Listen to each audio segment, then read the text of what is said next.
gens, en fait, ils passent 80% de leur temps à faire des réels et 20% du temps à faire des stories un peu à l'arrache, alors que 80% de leurs ventes viennent des stories, tu vois. Les gens sont allergiques à l'action. Ils sont Ouais, ouais. addicts à l'information, mais allergiques à l'action. Faut pas célébrer ses closings. Parce que mec, si t'es content quand t'as fait une vente, ça veut dire que t'es pas content quand t'as pas fait de vente. Et que tu vas tout le temps être Ouais. comme ça et tu vas être l'esclave de ton Ça, c'est... business mentalement. Et en fait, quand t'es détaché, tu t'en bats les couilles de faire la vente et tu t'en bats les couilles de perdre de l'argent. Moi, ça m'intéresse d'avoir ton avis sur comment est-ce qu'on peut avoir un personal branding haut de gamme, surtout pour les profils du coup en B2B. Comment est-ce que tu peux créer à la fois ce côté authentique, mais à la fois garder ce côté haut de gamme à étiquette premium.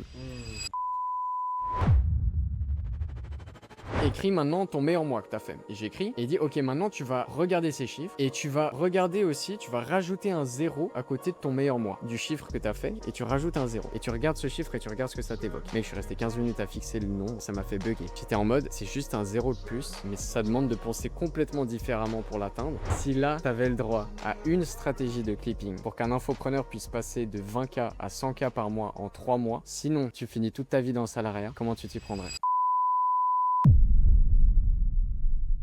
Hello tout le monde, hello Aurélien, bienvenue sur le podcast Entre Créateurs où on allie les entrepreneurs et les créateurs de contenu pour faire un max de cash et de visibilité. On va commencer directement avec un petit question-réponse pour vous hooker un petit peu et après tu pourras un petit peu te présenter et on pourra directement démarrer. Est-ce que tu es chaud Aurélien? Vas-y, chaud. Let's go. Plutôt marketing ou vente? Ah, marketing, hein. B2C ou B2B? B2B. Quels sont tes 3 livres préférés? Who Not How, The One Thing. Ah, le troisième, influence et persuasion. Ou manipulation, mais la Ouais, dernière version, persuasion. Masterclass. ok. Le why ou la vision? Ah, la vision, je dirais, moi. Je suis plus dans ce truc de vision. Quantité ou qualité? Euh, quantité, en fait, pour moi, quantité mène à la qualité. Donc, en vrai, je dirais quantité fort. Quelle est la compétence qui a le plus d'effet de levier aujourd'hui selon toi? Hmm,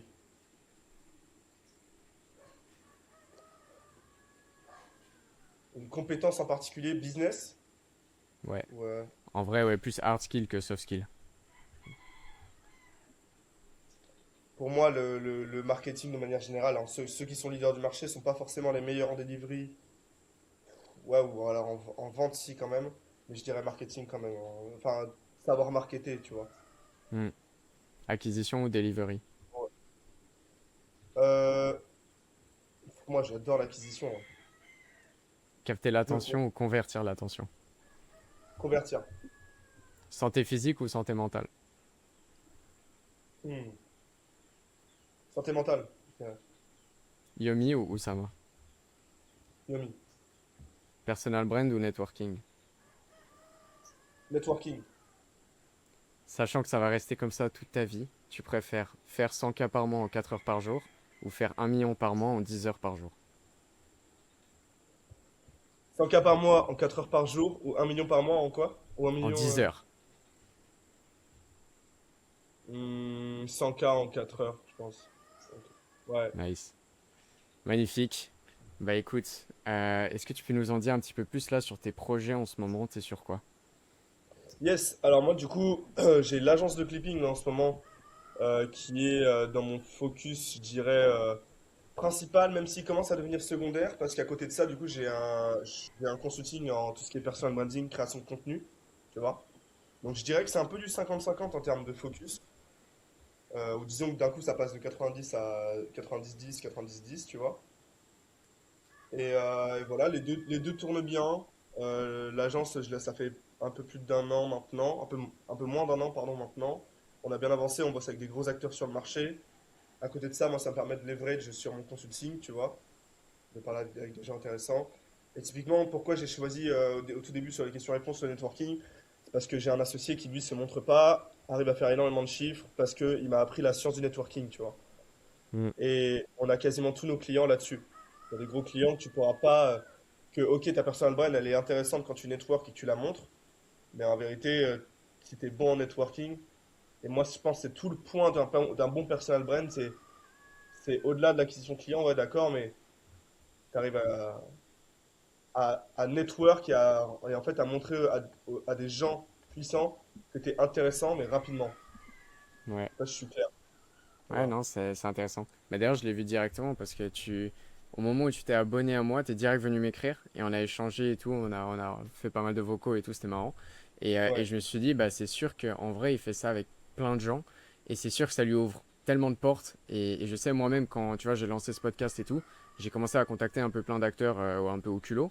Et au final, bah, certains on est devenus potes, certains on a fait des deals ensemble, certains bah, on a fait un bête de podcast et tout. Et en fait, je sais pas, le network, en guillemets, mais même sans forcément que ce soit en présentiel, et juste avoir un peu l'audace et l'ouverture d'aller parler à tout le monde, mec, tu te crées forcément des opportunités, genre c'est trop cheaté. c'est clair. En fait, faut pas tomber dans le bullshit du. Le mot network, il a été beaucoup bouffé par les gars de LinkedIn, mais en fait, c'est dans ce monde-là, surtout de l'infoprenariat et même du business en ligne de manière générale, on est tous matrixés par personal branding, image, et en fait, ça a donné des dérives qui créent des gars qui n'arrivent plus à connecter humainement avec les gens, tu vois. Mhm, Moi, je te dis, 100%. j'ai plusieurs potes à 100K par mois. Euh, c'est autistiquement des mecs à fond dans l'input et tout, et à fond dans plein de trucs, mais ça connecte pas en tant qu'humain, tu vois. Genre, ça galère à connecter, parce que dès qu'on vient de leur parler, par exemple, un mec à 100K par mois, dès qu'on vient de lui parler, on va forcément, le gars, il sait qu'on va forcément lui parler business, Mm, alors que c'est pas le main truc, tu vois. de ouf. Et j'ai l'impression qu'il y a beaucoup d'ego aussi, tu vois. Et c'est ce qui freine Ouais, beaucoup de gens d'avoir beaucoup d'opportunités. Genre si en fait ouais, tu mets mais ton ego de côté, tu t'en bats les couilles, tu vas parler à tout le monde et ouais, tu prends les c'est ça. devants, Bah, c'est ça fait l'une la des diff. dérives aussi, c'est l'une des dérives aussi, c'est qu'il y en a qui se sentent plus dès qu'ils font un peu de sous, tu vois. Et l'ego, mec, je crois qu'il y a un livre là-dessus, tu vois, l'ego est ton pire ennemi. Et j'avais regardé un petit peu ce livre. En plus, je l'ai pas fini, honnêtement. Je l'ai pas fini. Je l'ai fini un peu en résumé, sur les résumés, Ouais. mais Je peux pas t'en vouloir, ouais. je l'ai acheté, je l'ai même pas ouvert. Mais Ouais, bah écoute, commence à le ouais. lire parce qu'il est vraiment cool, hein. Ok. Toi, je te dis ça alors que la moitié, j'ai regardé un résumé, mais c'est vraiment bien et il y a beaucoup de mecs qui tombent dans l'ego et c'est assez insupportable. Et en fait, tu te fermes tellement de portes. Tu te fermes tellement de portes à juste te mettre tout le temps, ne serait-ce que quand tu network avec les mecs, à te mettre un peu en j'efface tout ce que je sais. Et la phrase ah, mais ça, je le sais déjà, elle doit pas sortir, tu vois. C'est oui, tu le sais déjà, mais en Hmm. fait, le gars, il t'apporte une vision dans son prisme à lui, tu vois. Ouais, 100%. Et tu sais que ça, j'ai eu presque l'autre extrême, moi, où j'ai un peu, comment dire, déconstruit mon ego. Et Mhm. là, récemment, donc là, j'ai fait 3 semaines de mastermind, mentorat et tout. Et en fait, j'étais tellement en mode position d'élève, vas-y, chaque personne a quelque chose à m'apporter et tout, donc go écouter tout le monde, qu'en fait, j'ai pris les avis de tout le monde dans ma gueule. Ah Et, ouais. et du coup, je me suis perdu dans mon avis à moi parce que en mode, j'absorbais presque trop les autres, tu vois. Mhm. Et c'est pour ça que là, bah, je suis parti 5 jours pour déconnecter. Je fais un peu une think week comme il fait Bill Gates pour clarifier ma vision, revenir sur mes idées, mes trucs, revenir à moi. Mais justement, j'ai été, enfin, je pense de nouveau, c'est une question d'équilibre un peu d'entre deux, mais euh, ne pas tomber non plus trop dans faire tout ce qu'on te dit et prendre tout de Ah, tout le monde parce qu'après tu te perds toi-même, mais aussi avoir l'ouverture d'esprit, la maturité et pas trop d'ego pour que tu puisses bah, apprendre de tout le monde et grandir quoi. il y a un gros parallèle entre le networking et le marketing, tu sais. Quand tu marketes, tu dois connaître ton ICP. Quand tu network, tu dois connaître ton IGP, tu vois. Je l'ai inventé ce mot, mais en gros, ton idéal gourou persona, tu vois. Ok. Et en fait, si tu sais très bien le repérer, ce IJP, tu vois, bah, tu n'écoutes que son avis à lui. Et à partir où, en fait, une fois que tu es cadré sur ce gars-là, bah, sur ce mec-là en particulier, tu vas prendre son avis. Mais jamais sur les autres. Parce que tu sais qu'ils sont pas dans ton IJP, tu vois. Ok. Tu vois Donc ce que tu je veux prends, dire? c'est un peu du style de prendre l'avis que des personnes qui ont Oui. l'avis que tu veux. C'est ça. Bah, c'est comme Ouais. toi, tu prends les douleurs que de ton ICP et tu prends les infos que de ton ICP, tu Ouais. vois. Ouais. Par rapport à comment tu bulles ton offre, tu vas le bulle par rapport à ton ICP plutôt que de le bulle par rapport à un mec qui a rien à voir et qui, tu vois. 100%. Et tu as différentes IJP parce que tu as un IJP sur l'acquisition, tu as un IJP par rapport à le gars, il a tant de patrimoine, tu as un IJP par rapport à la mentale que toi tu voudrais avoir plus tard. Tu sais, tu peux en avoir Mhm. plusieurs, c'est pas forcément un gourou qui te guide. Parce que peut-être que le mec il est mauvais dans la santé, genre il est millionnaire mais il est gros, toi tu as envie d'être millionnaire mais beau, tu vois. Ouais, ouais. Tu vois ce que je veux dire? Mais il y a quand même des trucs à apprendre, tu vois. Ouais, 100%. Je te donne T'écoutes sur l'exemple la de ça. partie qui t'inspire de chez lui. C'est ça. Tu vois, sur la partie Oussama, moi j'aime bien Oussama, sur sa mentalité, évidemment que physiquement, frérot, bah, voilà, mais je m'arrête pas au physique pour me dire, ok, le mec, je vais pas l'écouter. Ça veut dire qu'il y a l'ego, il y a ton ego qui rentre en jeu, tu vois. Hmm. Ouais, ouais, 100%. D'ailleurs, justement, je pensais à ça et j'avais trouvé une phrase. Enfin, c'était marrant dans les mots, la manière dont c'est fait, parce que il faut écouter l'avis des personnes qui ont la vie que tu veux, tu vois. Et en vrai, Hmm. je trouve ça C'est marrant que ça. ça marche comme ça. Et, Mais ouais, ouais, c'est vraiment 100%, c'est bien fait. bien. Et du coup, ouais, on a pas mal parlé aussi du fait bah, de revenir à l'humain, et c'est un peu ce qu'on dit aussi là, connecter directement et tout avec la personne, et que justement, il y a souvent trop d'ego ou trop de persona, et revenir sur l'humain. Ça m'intéresse d'avoir ton avis, toi. Quelles sont tes prédictions un peu sur la création de contenu dans les 1 à 3 prochaines années? Tu sais, bah, j'en ai beaucoup parlé et c'est Tougan qui avait cette thèse-là et franchement, je la suis à mort parce que bah, pour moi, c'est vraiment ça quoi. Tu arrives dans l'extrême technologie, extrême humain. Je l'ai Hmm, trop dit ouais, carrément ce truc, mais et du coup, d'où l'arrivée du Talking Head, tu vois, ouais. qui via les US, bah, typiquement, je commence à network avec les US là parce que je commence à parler anglais et tout, est beaucoup plus présent qu'on a encore en France, tu vois. Ça veut dire qu'ils sont tous à parler face caméra avec l'iPhone déjà là-bas. Il n'y a pas que ça évidemment et on parle juste d'un format. Mais il faut comprendre enfin, pourquoi ce format il apparaît, tu vois. C'est parce que les gens à côté ils voient des Skibidi Tentafruits, frérot, des trucs sous IA, tu vois, des séries Mais sous ça, IA. Ils voient des mec, ce singes, truc, il me rend fou, mec. gros, Il- ils voient des singes, ils voient des singes qui, pardon, qui parlent. Et donc, la relation humaine à travers les réseaux sociaux va avoir encore plus de valeur. Et c'est juste te dire, ok, comment tu vas renforcer cette connexion humaine. Parce que le talking end, moi j'ai remarqué, ma personal brand, elle a pris vraiment un up depuis que je le fais. Pourquoi? Parce que ça crée une relation parasociale avec l'audience, avec ceux qui t'écoutent. Ça la renforce parce que putain, on en voit de moins en moins. Et, euh, et en fait, ça va créer chez le gars, ouais, je te dis, cette sensation, un peu comme on a eu chez les influenceurs Snapchat à l'époque, que cette sensation qu'en fait, tu connais le gars par cœur alors que tu lui as jamais parlé. Et du coup, Hmm. c'est à lui que tu vas faire confiance en premier, tu vois. Donc ouais, si je dois donner ma vision sur l'année prochaine et les 3 prochaines années, c'est ça, des contenus qui se rapprochent beaucoup plus de l'humain, euh, plus émotionnel. euh, Tu pourras moins faire le robot, tu pourras encore moins copier-coller comme avant. C'est genre beaucoup plus basé sur l'humain et la personnalité. Et tu vois, deux concurrents, ils vont être beaucoup plus choisis par rapport au caractère de ces concurrents.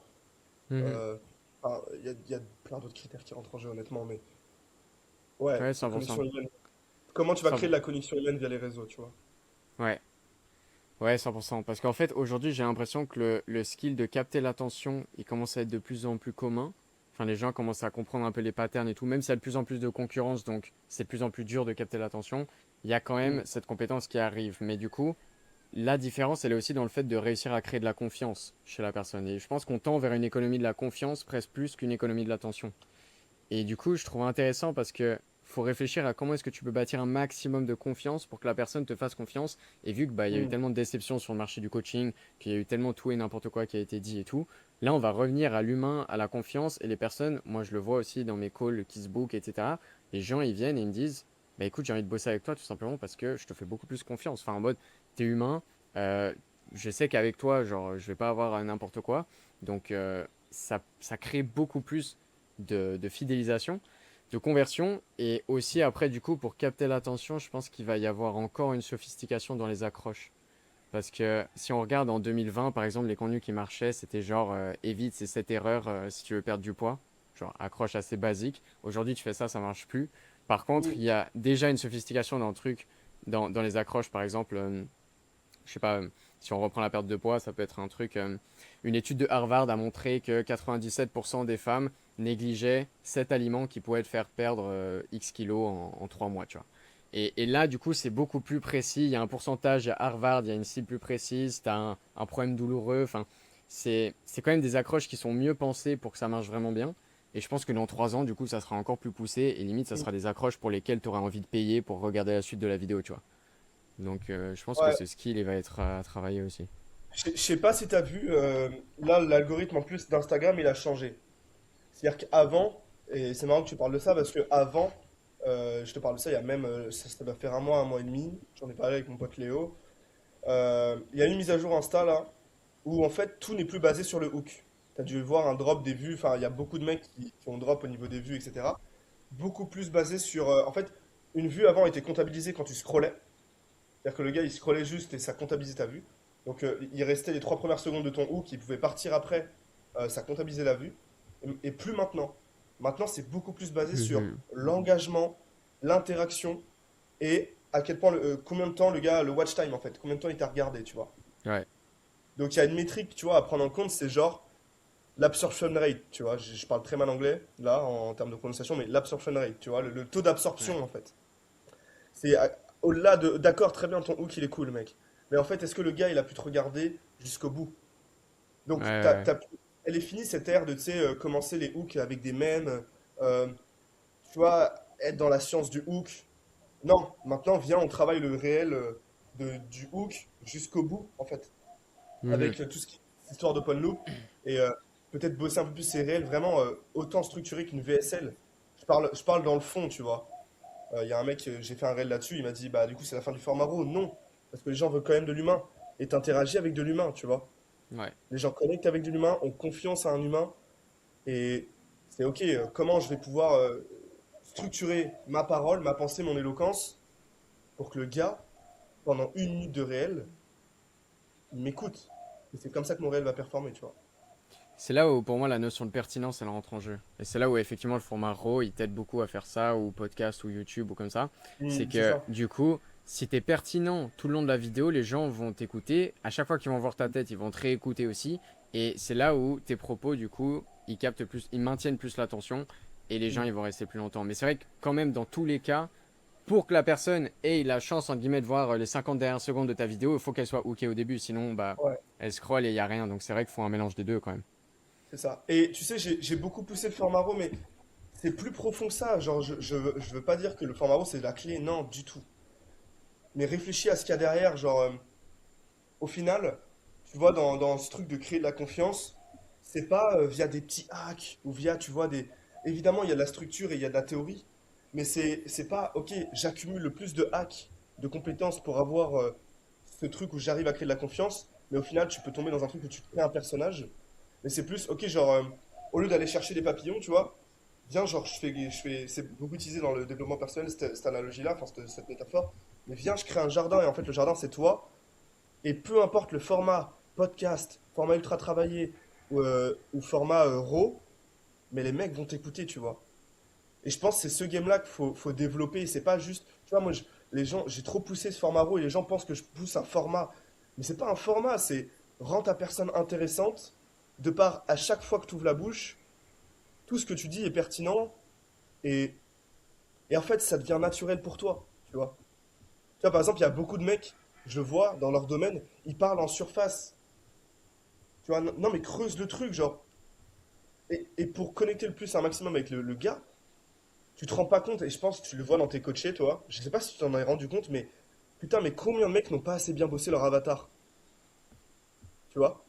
Et Ouais, quand je bah, dis j'ai leur avatar, carrément, c'est. j'ai fait une IA pour ça. Juste pour ça. Mais mec, mais Pour que tu mec, puisses vraiment l'avatar, cibler ça. Laisse tomber, ouais. genre, l'avatar, à qui tu parles, gros? Tu vois? Si tu veux connecter avec un gars, tu dois comprendre absolument à qui tu parles, tu vois. Et du coup, tu vas te dire, tu vas pas dire 3 hacks pour, pour faire un bon hook. Frérot, il l'a déjà vu 100 fois, ça. Va dans le, va dans le profond, tu vois. En plus, c'est pas compliqué, tu vois. Par exemple, là, ma copine, elle faisait elle commence à faire du contenu pour les stories, les stories. Elle fait des séquences de stories. Ça fait des séquences de stories qu'on est en train de développer ensemble et tout, et qui marchent de mieux en mieux, tu vois. Elle commence à faire des réels, et elle me dit, ok, elle me sort une idée de réel en mode de voilà pourquoi les stories c'est important, etc. Je lui dis, t'as pas assez bossé ton ICP, genre. Le gars, il en bouffe tout le temps des stories. Limite, il a déjà été converti par des stories, tu vois. Il est déjà aware de la puissance des stories, tu vois. Viens, rentre dans le deep. Comment traquer ces séquences de stories? Comment les différentes typologies de séquences de stories que tu peux utiliser pour créer de la confiance avec ton avatar et convertir. Genre, mec, je vais pas nommer son. Enfin, Si, en vrai, si, je peux le dire. Genre, Hans, mon pote Hans, les leads organiques qu'il a, mec, c'est 80% via ses séquences de story. Mais il y a une science derrière ce truc, tu vois. Comment tu les structures pour que ce soit, que tu aies un show up rate énorme sur tes séquences de story, tu vois. Quel est le plus optimisé, genre. Tu vois, tu vas vraiment dans le deep, où le gars, il y a pas pensé, tu vois. Avec les 5 niveaux de awareness, etc. Mais genre, enfin bref, je me suis perdu, je suis allé dans un monologue, mais putain, c'est trop important, mec. Moi, ça me passionne. Tu vois, c'est pour ça que je choisis le marketing et le networking, dans le sens. Enfin, le networking, mais en fait, je choisis l'humain, tu vois. Ouais, c'est tout le C'est temps la que psychologie humaine, hein. c'est tout Tout le est temps autour de l'humain. humain. Tout est C'est tout le autour de temps ça. l'humain, mec. Et en On fait, est quand tu tous des comprends ça, humains et ceux qui achètent, c'est les humains. Donc si tu parles ouais, pas aux humains, laisse tomber. Ouais, mec, ça rend ça. moi j'adore, tu vois. Networking, c'est de l'humain. Marketing, c'est de l'humain. En fait, c'est le même jeu. Quand tu network, tu te marketes, tu vois. Ouais. Et ouais, voilà. Je suis parti en vrille, mais. Non, mais t'as raison. Et d'ailleurs, t'as parlé des stories. C'est aussi l'angle que je prends de plus en plus parce que c'est vraiment le futur pour moi. On parlait de ce qui va être dans les 1 à 3 prochaines années dans la création de contenu. Pour moi, il y a clairement les stories. Parce que justement, c'est marrant que tu as dit 80% des leads venaient de là chez Hans parce que c'est ce que je dis tout le temps. Je dis 80% des ventes en organique se font via les stories sur Instagram, tu vois. Donc les gens, en fait, ils passent 80% de leur temps à faire des réels, tout le temps, et 20% du temps à faire des stories un peu à l'arrache, alors que 80% de leurs ventes viennent des stories, tu vois. Donc pourquoi ne pas mettre la plupart, ou au moins la moitié de son focus dans les stories pour faire des choses très précises qui vont aller fidéliser les gens. Mm. Et aujourd'hui, du coup, c'est ce que je mets le plus en place avec mes élèves. C'est un carnage. Bah, juste là, avant notre podcast, d'ailleurs, j'ai un élève qui m'a écrit, elle m'a dit Let's go, la story qu'on a fait ensemble hier, il y a eu des centaines de réactions pour acheter son produit, tu vois. Et c'est Bah trop ouais, fort quand tu apprends à faire des bonnes stories. C'est laisse tomber.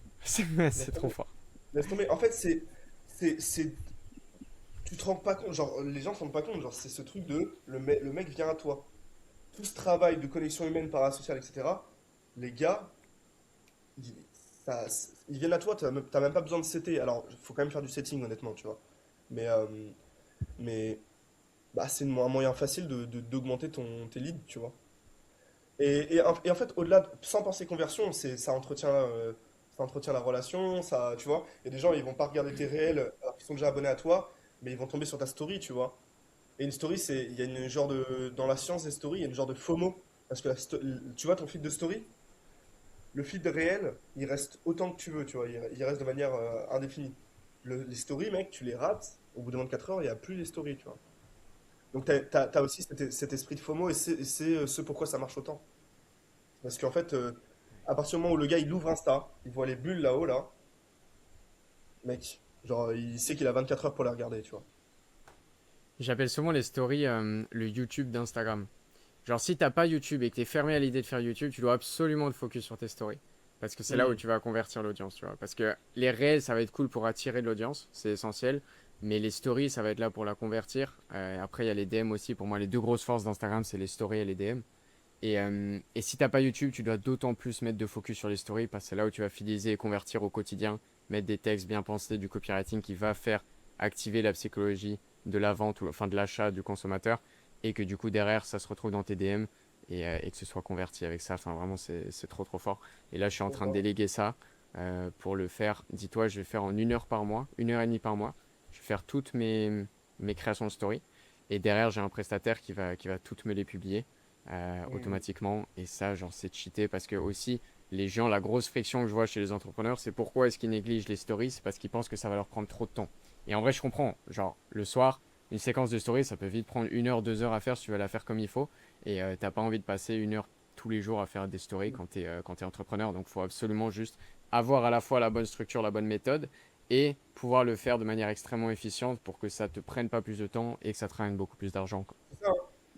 Clairement. Et au pire des cas, tu les délègues. Enfin, tu vois, je sais pas, je crois que l'offre de Roar, c'est genre 700 euros pour 3 séquences de story par semaine. Bon, bah, c'est délégué quand tu sais que sur 3 séquences de story, tu sais que tu as tant de leads et que tu en closes tant. Bah, en fait, si tu as une offre à étiquette à 3K, bah, en fait, tu as déjà rentabilisé le prestataire que tu as payé sur le mois, tu vois. Si vraiment tu as envie de déléguer ça.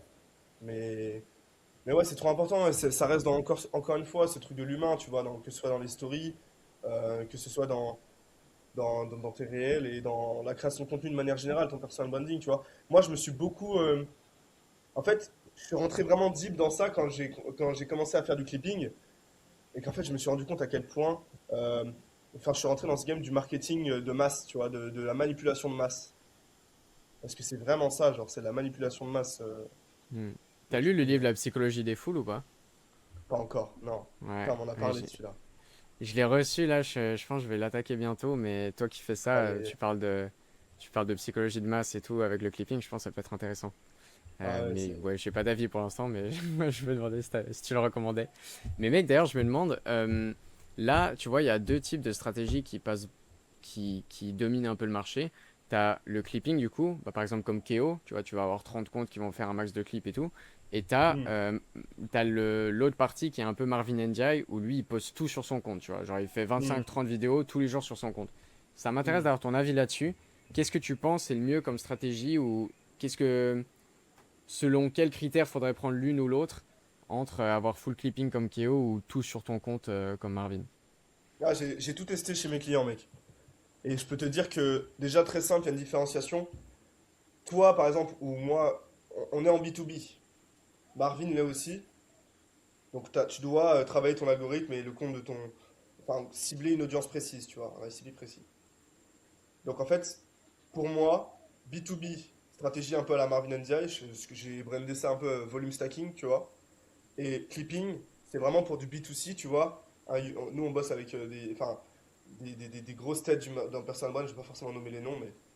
euh, et en fait, c'est juste du B2C et de la notoriété. Et tu vas. C'est un peu comme si tu prenais un Uzi et que tu rafalais. Ok? Ça, c'est intéressant pour du B2C. Mais B2B, tu sais que tu dois être sharp et précis. Et donc, Sniper. tu vas prendre ton petit FAMAS et tu vas tirer des rafales de 15 réels par jour. Mais sur ton Hmm. compte. De manière ultra précise, tu vois.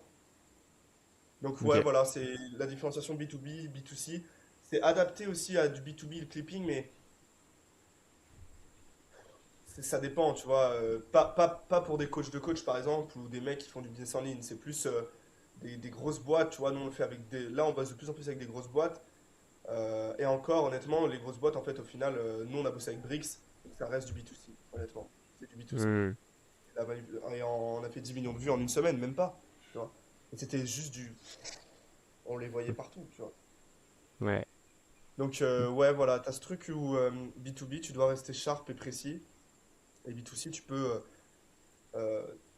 target toute la France, tu vois. C'est toi qui fais les stratégies de clipping pour tes clients? Ouais, en fait, le clipping, la machine, c'est intéressant, c'est bien. Mais en fait, ce qui différencie, tu vois, les différentes agences de clipping, c'est la stratégie derrière, tu vois. Et c'est là où, tu vois, nous, on a une plus-value par rapport aux autres, c'est que, bah, en termes de stratégie, moi, je fais du contenu tous les jours. Tu vois, j'ai autant mis la stratégie Marvin Ndiaye chez les clients que j'ai mis la stratégie de clipping, où ça fait très longtemps que je fais du contenu. J'en ai fait pour les SaaS, j'ai bossé avec un SaaS, bah, Tapit, tu vois, qui est très connu, Kylian Khalifa, qui est devenu un bon ami.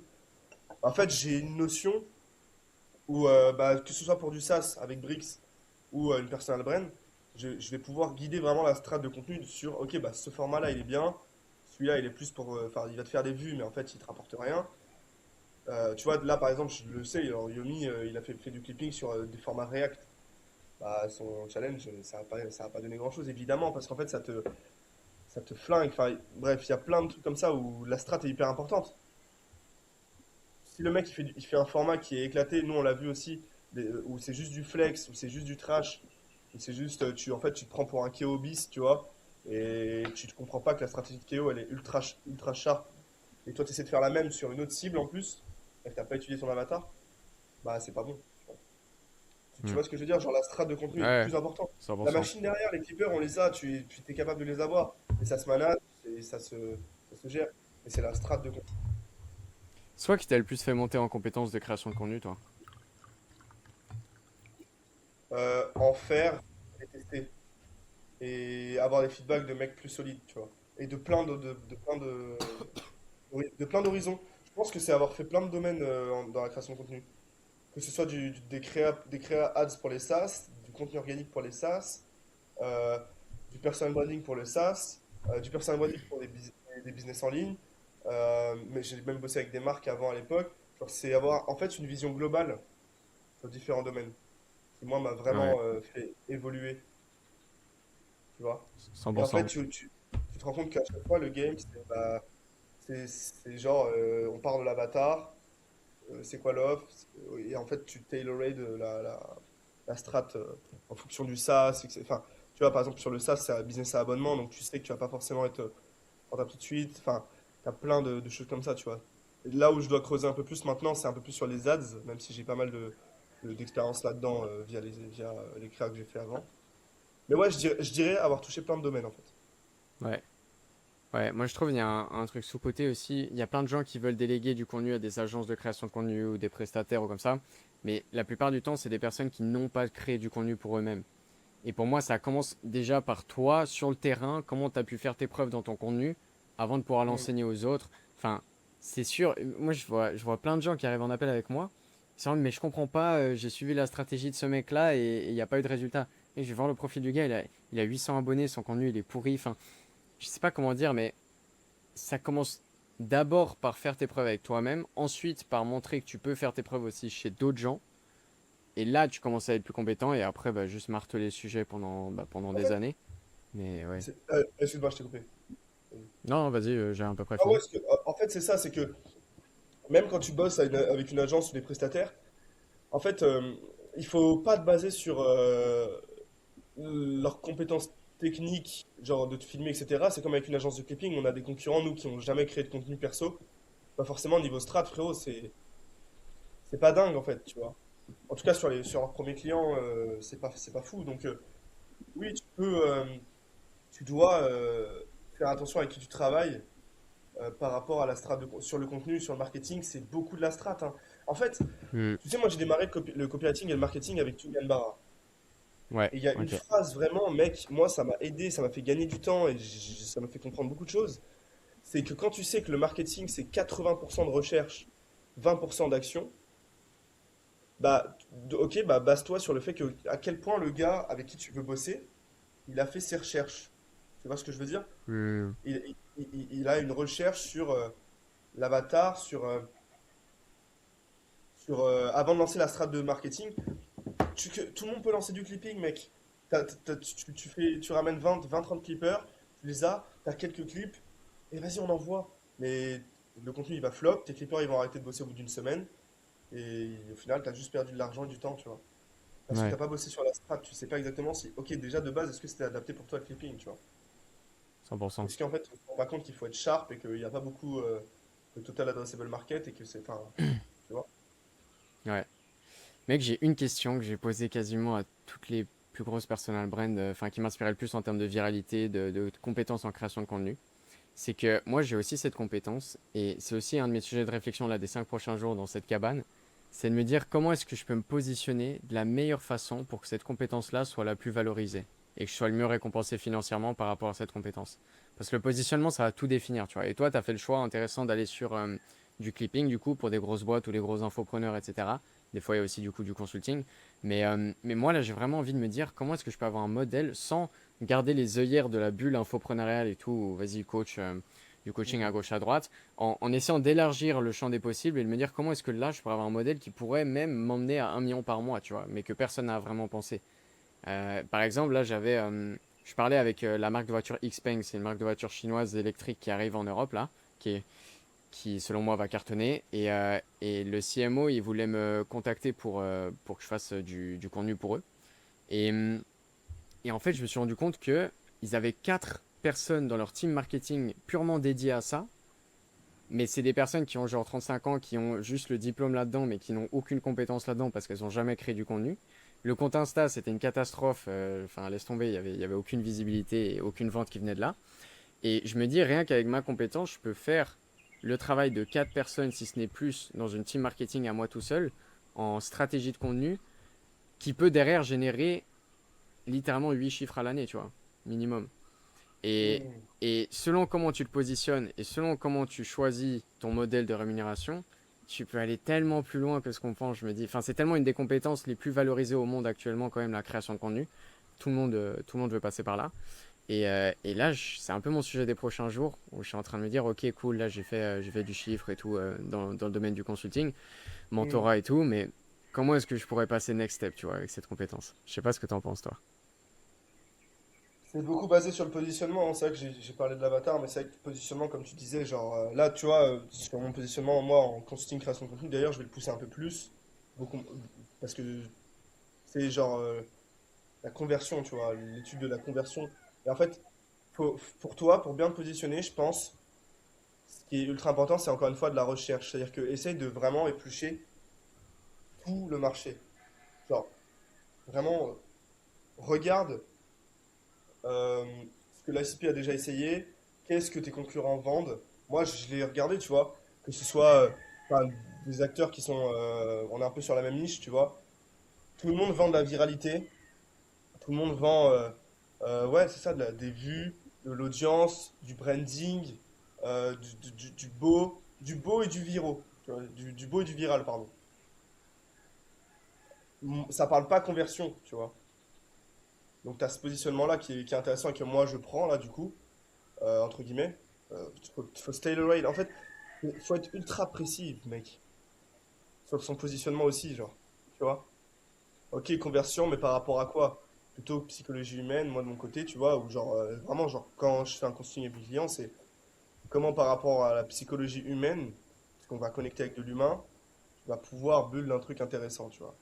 Et moi, je pense, pour bien te positionner, mec, il faut que tu, ouais, étudies un maximum. Tu connais tous tes concurrents? Ouais, j'en connais. Je sais pas si je peux Tous, dire tous. tous. Tous, tous, tous. Proposition. Ouais, tous, tous, tous. En fait, Ah, les plus gros, genre proposition de valeur, sur quoi ils sont positionnés plutôt par rapport ne serait-ce qu'à leur storytelling et à leur background, tu vois. Je pense qu'on en connaît certains qui avant étaient photographes et vidéastes, tu vois, et qui se sont d'un coup transformés en coach personal branding. Alors, ça n'a rien à voir. Ça aussi, il faudrait que j'en parle, ça. Mais tu vois, t'as ça, t'as des mecs qui arrivent un peu de nulle part. T'as des gars qui prennent une claque là sur le fait que le talking head marche de mieux en mieux et du coup se font oui, éteindre parce que tu vois. je sais à qui tu penses. Voilà. Mais il y en a plein, mec, hein. Tu sais Ouais. que c'est pareil, tu découvres des concurrents tous les jours, tu vois. Non, Donc ouais, franchement, je pense que dans la bulle française, je connais tous mes concurrents. Après, c'est difficile de pouvoir prétendre connaître 100% des concurrents parce que tu sais jamais qui est à gauche, à droite. Mais ouais, non, c'est un travail intéressant à faire. en Et tu fait, dis, du coup, tu prends le positionnement de tous les concurrents et tu regardes comment toi, tu peux faire un truc unique par rapport à tout ça. exactement. Et tu sais, c'est quoi le pire, gros? C'est qu'on est dans une niche qui est tellement sophistiquée qu'il va falloir Hmm. creuser. Ouais, Il faut ouais, creuser. Et en fait, tu peux pas. Là, ça va te prendre plus que 5 jours. Faut que tu. Enfin, j'abuse, mais en fait, c'est au fur et à mesure. Tu vois, par exemple, un truc tout bête. On va parler des mecs sur la niche du coach, parce que c'est ceux qu'on a vu le plus. Euh, Beaucoup basé sur un Mathis Coulé, par exemple, et beaucoup basé sur, au départ, les US. Donc, il parlait beaucoup d'Hormozy, il parlait beaucoup de l'écosystème américain, tu vois. Donc ouais. il s'est positionné différemment, tu sais, en mode, ok, bah, en plus il y est allé, tu vois. C'est un mec il a se peine là-dedans. Hans a suivi derrière avec pareil, j'enrichis les coachs avec du système US. Bah, en fait, voilà le positionnement, tu vois. Quel autre coach de coach se positionne en mode stratégie US et vraiment push le truc, tu vois. Genre là, tu penses à Hans, c'est ah, ok, bah, le coach de coach qui traîne avec les mecs des US, tu vois. Parce que le mec parle bien anglais et que bah il a accès à des informations qui effectivement, on le sait tous, dans la croyance de son ICP, tout son ICP pense que les US ont 10 ans d'avance. Et c'est vrai, tu vois, mais voilà, le positionnement il peut être là-dessus. Je vois d'autres mecs dans le closing qui prennent ce positionnement-là. Est-ce que ce positionnement-là, dans un an, il sera pas bouffé un peu, tu vois, tout le monde l'aura vu, ça. Le nouveau business des États-Unis, tu vois. Même Yomi, il le fait en B2C, tu vois. À chaque fois, genre, Ouais, ça marche à chaque fois, tu vois. Tu vois, genre, tout le monde s'est foutu de la ouais. gueule, ouais, les gens qui sont allés sur le challenge de Yomi et qui ont acheté le nouveau business des US. Ouais, mais ferme ta gueule, mec, t'as acheté les nouveaux systèmes des US aussi pour ton biz, t'es en B2B. Peut-être ça marche pour toi aussi, juste on te le market différemment, tu vois. En fait, les gens pensent qu'ils sont pas touchables par rapport au marketing, alors que, frérot, enfin, t'es le même pigeon qui va chez Yomi que. Enfin, tu vois. Et c'est ok. Mais genre, voilà, je suis parti en vrille, mais. Positionnement, gros, c'est trop cheaté. Ouais, c'est cheaté. Surtout que tout ton business derrière, il est impacté par ça. Donc souvent, Ouais, en fait, tu peux être capé par ton positionnement. Tu mec, peux être meilleur en marketing, meilleur en vente et tout. Selon ton ouais, positionnement, tout peut tomber à cette hauteur. exactement. Donc, vu que ton business tombe à la hauteur de ton maillon le plus faible, moi, je commence à avoir... bah là, je viens de dépenser plus de 15 000 balles pour me faire mentorer sur la vente le dernier mois en one-one. Sur la vente? C'était ouais, sur la vente à fond. Donc là, je viens de prendre voilà les compétences de vente. Marketing, je bosse dessus depuis 3 ans. Delivery, bah, j'ai une satisfaction de fou. Enfin, et du coup, mes autres maillons, j'ai pas tant de maillons faibles sur les autres points, entre guillemets. Sauf là, le positionnement où je me dis, je pourrais booster le truc. Et qu'après, Hmm. je commence à avoir, enfin, tu vois, tout step up, nouveau positionnement et tout. Et puis après, pareil, tu peux devenir encore plus pointu dans le marketing, encore plus pointu dans la vente et tout. Bam, tu reprends un positionnement de fou. Et comme ça, tu peux passer des paliers 50, 100, 1 million par mois. Et ça devient stylé. Après, ouais, à voir. Vraiment, je suis dans une phase de vie là, c'est trop intéressant. Je veux juste voir Ouais, mes t'es en réflexions. doute un Mais... peu. T'es en Hein? doute un peu, non? Du coup, t'es en doute là, t'es en réflexion, tu vois. Ouais, bah en fait, il y a tellement. C'est ouf, il y a tellement de champs de possibilités que je suis en mode comment est-ce que je me place au mieux, quoi. Et même sur plein d'aspects, tu vois, court, moyen, long terme, je pourrais faire tellement de trucs. Et, euh, Et ouais, forcément. Bah après, doute, ouais, c'est vrai que j'ai fait une story là-dessus hier et du coup, j'ai eu plein de personnes qui m'ont écrit en mode qui pensaient que j'allais pas bien. En vrai, je fais très bien. Juste, c'est qu'il y a tout le temps dans l'entrepreneuriat, il y a tout le temps des doutes. Il faut juste les accepter. Quotidien ou d'autres, c'est des phases ou comme ça. Moi, des fois, dans une même journée, je peux avoir des downs et le soir avoir envie de conquérir le monde, tu vois. Donc, c'est vraiment, ça n'a Hmm. pas de sens. Mais, euh, mais non, je trouve juste cool de le communiquer. Tu vois, il y a des têtes dans le marché, je trouve que c'est dommage qu'elles communiquent pas assez sur leurs doutes. Récemment, je crois qu'il y a Mathis Coulet qui a fait un réel là-dessus, j'ai adoré, tu vois. J'en ai juste dit que oui, lui aussi, des fois, il avait des doutes et j'étais, ah, putain, Dieu merci, il est aussi humain. Enfin, genre, c'est Hmm. ouf. Les gens communiquent pas dessus et tout de suite, on se dit que ah, si tu as des doutes, putain, ça va affecter ton branding, ça va affecter les clients que tu peux avoir et tout. Mais moi, j'en ai rien à foutre et je crois au fait que justement, les gens vont être attirés par ça et être en mode ah ouais, je me reconnais là-dedans, il a aussi des doutes. Ça me rassure parce que j'en ai aussi et comme ça, je culpabilise pas d'en avoir et je sais que ça fait partie du jeu. Et let's go, on avance. Et ouais, des fois, il y a des phases comme ça où j'ai envie de prendre 5 jours, me recentrer, savoir ce que je veux faire pour la suite et décoller encore plus derrière plutôt que d'avancer dans mes œillères pendant 5 ans et que 5 ans plus tard, je me dise putain, en fait, je viens de rater 5 ans de ma vie parce que je suis allé dans la mauvaise direction, tu vois. Enfin, je sais pas quel âge t'as, toi, mais je trouve qu'à notre âge, enfin, dis-moi ton âge avant que je Je vais spécule. avoir 24 fin du mois là. Je sais pas 24, si ok, t'as. ouais. Ouais, pour moi, dans ta vingtaine, enfin, il n'y a pas meilleur travail que de penser long terme, penser vision et de faire ce genre de travail d'introspection et tout. Là, pareil, je viens de mettre une somme aberrante dans une thérapie, juste pour que je puisse moi-même me développer et contrer encore plus, enfin, combler encore plus mes failles et aller dans l'extrême de la perfection de soi, entre guillemets, pour que mon business aussi, qui est pas ces lacunes qui se répercutent dans ton business, vu que ton business c'est un miroir de toi-même, et que du coup, tu vois, j'ai investi beaucoup dans mon business, et je me dis, ça fait pas de sens que j'ai pas tant investi sur moi-même, alors que mon business est impacté par moi-même, tu vois. Si des fois je procrastine, si des fois je m'auto-sabote, si des fois j'ose pas passer à l'action sur certains trucs, que je suis pas 100% détaché du regard des autres ou des trucs comme ça, mon business il prend un coup directement par rapport à ça, tu vois. Donc ça ne fait pas de sens de ne pas aller travailler sur moi et de pas clarifier les choses que je veux, parce que du coup, je vais être pareil, je vais être plafonné, mon business va tomber à la hauteur de mes lacunes de personnalité. Hmm. Donc je pense qu'à notre âge, là où je suis ultra reconnaissant, c'est que oui, je mets du focus business et je suis trop content. Tu vois, là, je suis à Bali, je suis libre de mon temps géographiquement, temporellement et tout. C'est trop bien. Je suis ultra reconnaissant. Mais aussi, je suis encore plus reconnaissant, je pense, de travailler beaucoup sur moi, d'avoir été sensibilisé à la voix un peu de la conscience ou de la paix intérieure, etc. Et que je puisse devenir beaucoup plus compétent ou éligible à Éveillé? faire des grandes choses, aussi éveillé, ouais, sur toutes les sphères en fait, pour que derrière, je sais qu'inévitablement l'argent va venir à moi, tu vois. Enfin, si tu es tellement compétent, que tu es complet, tu agis dans l'éthique, que tu penses long terme et tout, enfin, l'argent ça va juste être une conséquence, ça va être naturel que ça va venir à toi. Donc c'est vrai que des fois je trouve qu'on se fout trop la tête, on pense trop infoprenariat, high ticket, value asset, machin, à consommer ça toute la journée. Mais en fait, enfin, ouais, c'est de l'équilibre. Moi, je vais être bon dans toutes les sphères. Comme tu as parlé avant de Oussama, effectivement, sa vie, je l'échangerai jamais ma vie contre la sienne, tu vois, parce que pour moi, c'est tout aussi important. Santé physique, santé mentale, côté spiritualité pour ceux qui veulent, business, etc. Enfin, moi, Hmm. je veux être complet, tu vois. Et ouais, c'est un Hmm. peu ma vision là-dessus. T'es, Je sais t'es- pas ce que- t'es dans cette route de la perfection un peu, toi? Euh, Bonne question. Perfection, oui, dans le sens, j'ai envie de développer toutes les sphères de ma vie, autant que je peux, exploiter mon potentiel dans toutes les sphères, tu vois. Donc, je Hmm. suis exigeant avec moi-même et ouais, j'aime bien développer toutes ces sphères. Après, j'accepte aussi que la perfection est dans l'imperfection et que la vie a son plan et que je vais pas, Hmm. enfin, tu vois, je vais pas être déçu si je suis pas à 10 sur 10 partout. Je vise à l'être, mais j'accepte que tout est beau, entre guillemets. Enfin, Hmm. ouais. Ouais, je suis d'accord. Toi, t'as ça? D'accord. Mais même moi, tu vois, là, par exemple, en ce moment, je le kiffe beaucoup dans mon. Là, je viens de revenir sur Bordeaux. Je fais beaucoup dans mon appartement à input, input, input. Et genre, j'avais eu un down là, il y a pas longtemps avant de partir à Paris, tu vois, parce qu'en fait, quand t'es trop dedans, genre, à quel point genre, ça te Hmm. bouffe, surtout l'environnement, tu vois.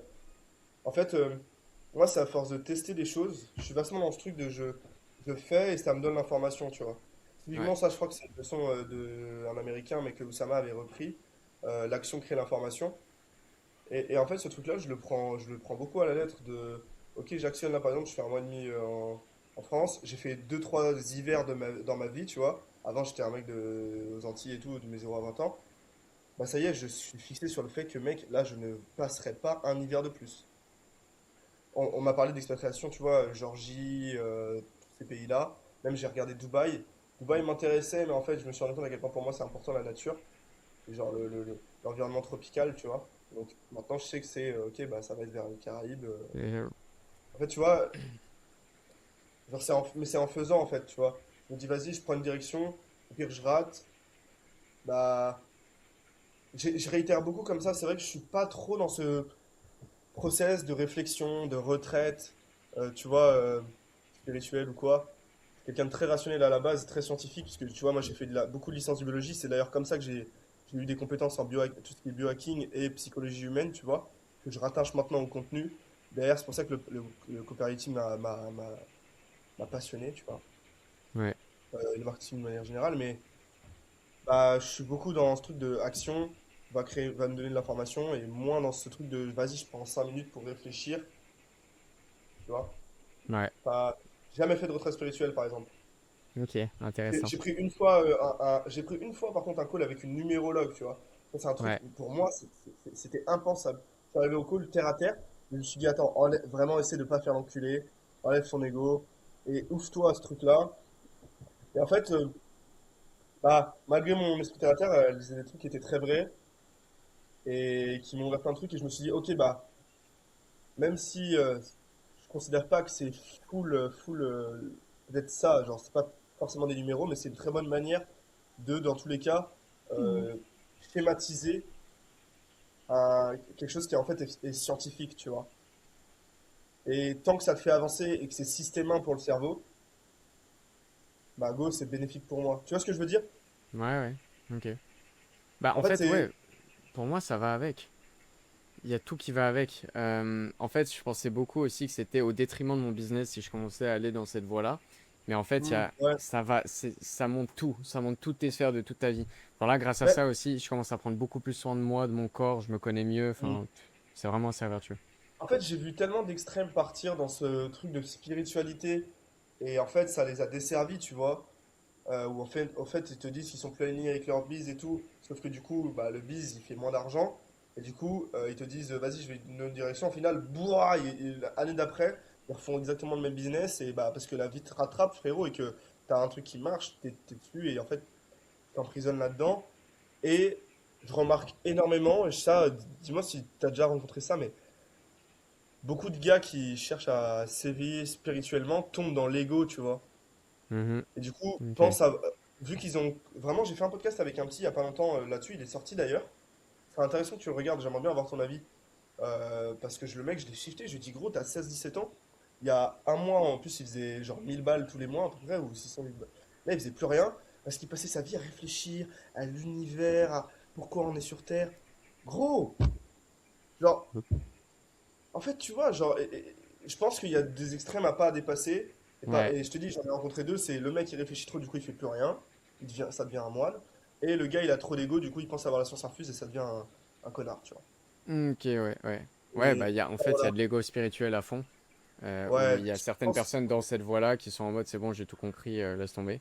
Et en fait, c'est Hmm, l'effet inverse. Souvent, ces personnes-là, bah, tu te dis, ok, elles sont sur cette voie, mais en fait, elles ont rien compris, entre guillemets, parce Ouais. qu'elles sont dans l'ego. Donc, le but, c'est justement d'aller détruire ton ego. Donc, en fait, Ils finissent moi, je vais ils finissent pas, hein, Ah, vas-y, excuse-moi. Non, vas-y, continue, excuse-moi. je vais pas imposer ma vérité ou quoi que ce soit. Je parle juste de mon expérience de vie et je recommande aux personnes de tester par eux-mêmes, tu vois.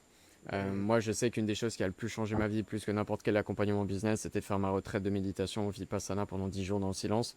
Genre, mec, Hmm. tu sors de Ouais, ça, ça- ça fout des claques. Enfin, mec, tu Ah ouais, médites 10 heures ouais. par jour, t'as fait 100 heures Mec. de méditation, tu sors de là, tu vois qu'il y a plus. Enfin, tu vois que c'est une sphère intéressante à aller regarder. Et moi, justement, je suis plus reconnaissant d'avoir vécu ça à un jeune âge que de m'être lancé dans le business à un jeune âge. Alors que j'ai toujours été en mode ultra cash, rationnel et tout. Et en fait, pour moi, Hmm. vivre pour entreprendre, c'est cool. J'ai toujours voulu faire ça, mais je crois que je préfère encore plus entreprendre pour vivre. Genre, pour moi, la finalité, c'est vivre, c'est la vie. C'est pas le cash, forcément. Et le nombre de gens, tu vois, qui arrivent à un sommet, genre, même Yomi Denzel, tu vois, il en parle souvent. Il était au top et des réalisations et tout. Mon mentor aussi, il a vécu ça. Enfin, j'ai l'impression que c'est dans la voie de pratiquement toutes les personnes qui sont avec les œillères en mode cash. Tôt ou tard, elles se disent, putain, mais regarde Steve Jobs. Mec, la lettre qu'il a écrite avant de mourir, je sais pas si tu l'as lu, mais c'est une folie. Enfin, le gars, il a construit Apple, la plus grosse entreprise du monde. Il peut pas avoir Ouais. plus de sentiments de réussite que ça. Et il dit, en gros, je regrette ma vie, quoi. Il dit, c'est de la merde, peu importe la montre que t'as, tu vas avoir la même heure, peu importe la voiture que t'as, tu iras à la même Hmm. destination et tout. Et il est en mode, l'argent, laisse tomber. Et il se rend compte qu'il est Ouais. passé à côté de sa vie. Et moi, franchement, c'est ma plus grande phobie. Je dis souvent, enfin, j'aime bien la phrase, c'est pas moi qui l'ai inventée, mais dans la vie, tu dois rendre fier deux personnes, la version de toi qui avait 8 ans et la version de toi de 80 ans. Et, euh, et moi, en fait, je vis trop ma vie, j'aime trop ce truc. Où je me dis, bah, à 80 ans, ok, j'aurais fait plein de trucs niveau business, c'est trop bien. Mais est-ce que j'aurais vraiment vécu, tu vois? Est-ce que j'aurais fait ce qui m'a vraiment fait kiffer? Est-ce que j'aurais utilisé les meilleures années de ma vie pour m'enfermer dans une chambre ou pour vivre des expériences de fou et rencontrer des gens random dans la nature? Enfin, il y a de tout, tu vois. Et je veux pas imposer ma vérité, chacun fonctionne comme il veut. Et des fois, peut-être que ouais, je pars trop dans un truc de bah, j'ai toutes les clés en moi, je suis bien avec moi-même et du coup, j'ai plus tant besoin de faire de l'argent. Mais, euh, mais ouais, ça dépend des objectifs de chacun. De Ouais, nouveau, ça dépend, ouais, c'est ça. ton urgence et tout. Mais là, justement, je pense que c'est pas incompatible. Juste, faut apprendre à faire les deux si tu veux faire les deux et que tu puisses allier Ouais, ça. Mais ouais, j'ai l'impression qu'il faut une maturité, je sais pas ce que t'en penses, il faut une maturité avant de rentrer dans la spiritualité, tu vois. Enfin, le deep, le truc. Parce que sinon, tu peux vite finir, comme je te disais, avec le truc de trop d'ego et finir comme la caricature là du film Gourou, tu vois, que j'ai ouais. trouvé intéressant, enfin, que j'ai trouvé super intéressant parce qu'il y en a beaucoup là-dedans et je pense il y a beaucoup. Et c'est dommage parce que ça pourrit l'image que ça a, tu vois. Mhm. Moi, je 100%. je suis beaucoup plus là-dedans. Mais avant, j'y étais pas parce qu'en fait, je voyais que des mecs bah, comme dans le film Guru, tu vois, où genre, vas-y, t'es fou l'ego, quoi. Enfin, et, ou alors des mecs qui finissent moi, en fait, Bah justement, euh, pour moi, celui dans le film Guru, il a pas assez utilisé la voie de la spiritualité parce qu'elle lui est montée à la tête. Souvent, en ouais, fait, pour moi, pour performer à un top niveau, t'es obligé, entre guillemets, pas forcément d'aller dans la spiritualité, mais au moins de savoir réguler ton stress, au moins d'avoir intérieurement beaucoup voilà. d'armes, entre guillemets, pour pouvoir gérer ce niveau d'impact de stress et tout, parce que sinon ça te monte à la tête, tu deviens fou. Et le meilleur exemple pour ça, je trouve, c'est le podcast qu'il y a eu entre Hormozy et Tony Robbins, tu vois, Ouais, où franchement, c'est Hormozy, il était intéressant. en mode, mec, j'ai fait des centaines de millions, let's go, mais tu vois qu'il est comme un élève et comme un gosse à côté de Tony Robbins qui incarne sa vérité, entre guillemets, qui est aligné et qui est milliardaire dans le processus aussi, tu vois. Et Hormozy, c'est ça qu'il est venu chercher chez Tony Robbins. Donc, je pense que c'est pas incompatible, juste qu'effectivement, ça peut des fois te donner envie de. Ça peut te donner moins envie de faire de l'argent parce que tu te rends compte un peu que l'argent c'est du bullshit euh, quand tu vas sur cette voie-là. Mais justement, là, c'est aussi le travail que je fais là en me recentrant, c'est que j'ai toujours envie d'impacter beaucoup de monde, de faire des grandes choses, pas forcément pour l'argent, mais pour l'impact et pour le fait que ça me stimule et pour tout ce qui va avec l'évolution et tout. Et juste, tu revois plus profondément ce qui ton moteur. Et je pense que c'est cool. Donc ouais. Ouais, On va ouais, revenir un c'est peu cool. sur le sujet de la création de contenu, je pense. Vas-y, Enfin, vas-y, désolé, parce qu'il c'est y en parti a. en Non, non, vrille, mais mais, parce que. moi, je kiffe ce sujet. Mais justement, En fait, c'est des ça, fois, c'est je que. me dis, je pars trop dans ce truc-là. Les gens, je pense qu'ils veulent aussi du concret business. Non, mais Mais ouais. moi, comme tu kiffes, je creuse parce que je suis curieux de voir les gars qui Ouais. sont vraiment deep dedans et que. Tu vois, moi, j'y vais à tâtons dans ce truc, tu vois, mais. Ouais. Non. Et du coup, je voulais ton avis sur pas mal de choses, quoi. Mais, Ouais, 100%. Mais dis-toi, c'est pas parce que tu es un profil rationnel de base que ça peut pas changer. Enfin, moi aussi, tu vois, je suis en études d'HEC là. J'ai toujours été très cartésien, très les études, machin. Et juste, bah, pour finir, ça s'est un peu montré à moi. J'ai commencé avec des breathwork, d'autres expériences et tout qui m'ont montré qu'il y avait plus. Et du coup, depuis, bah, j'aime bien cultiver ça Mm. en parallèle de mon parcours entrepreneurial. Donc, mais on pourra en reparler avec plaisir. Enfin, je sais pas, peut-être que Vas-y, les gens, vas-y. ils aiment bien aussi parler de ça, mais ouais. Sinon, je t'invite à regarder aussi mon podcast avec Anaïs. Anaïs, c'est Bouddha, cette meuf. Ouais, je l'ai vu. C'est une folie. Ah ouais, tu l'as vu? Ok. J'ai vu, ouais, bah en fait, je Ouais. l'ai vu parce que Anaïs, je l'ai suivi et surtout, j'ai vu qu'elle avait coaché les Yomi et tout, donc j'ai regardé, ouais. Ouais. J'ai checké un peu ce qu'elle faisait. Ouais, bah c'est ça, Ouais, tu parce vois. que, Même les grandes têtes, ouais, bah Antoine Blanco, l'ex de Yomi, Gaspard Grosjean et tout, ils sont. Robin Dormion, ils sont tous en train de passer par Anaïs aussi. Parce qu'ils se rendent hmm. compte que le perso, ça reste important, quoi. Autant que le pro, Putain, si ce n'est plus. ouais, un mec qui en avait besoin, j'ai l'impression, c'est genre Antoine Manco, mec.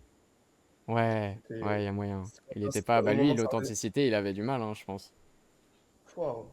Ouais, C'est- ouais. Waouh, waouh, waouh, le boulot qu'il y avait à faire. Non, Waouh, non, mais c'est mec. trop bien, tu vois. Et de nouveau, lui, Ouais, moi, c'est je pense incroyable. que sa réussite, elle est aussi due au fait qu'il ait extrêmement l'ouverture d'esprit et sa capacité à se positionner en tant qu'élève. Tu vois, je trouve qu'il a pas beaucoup d'ego, Antoine Grave. Blanco, et que c'est très bien. Ouais. Parce qu'il se dit, ok, j'ai telle et telle lacune, vas-y, let's go, je vais aller travailler dessus.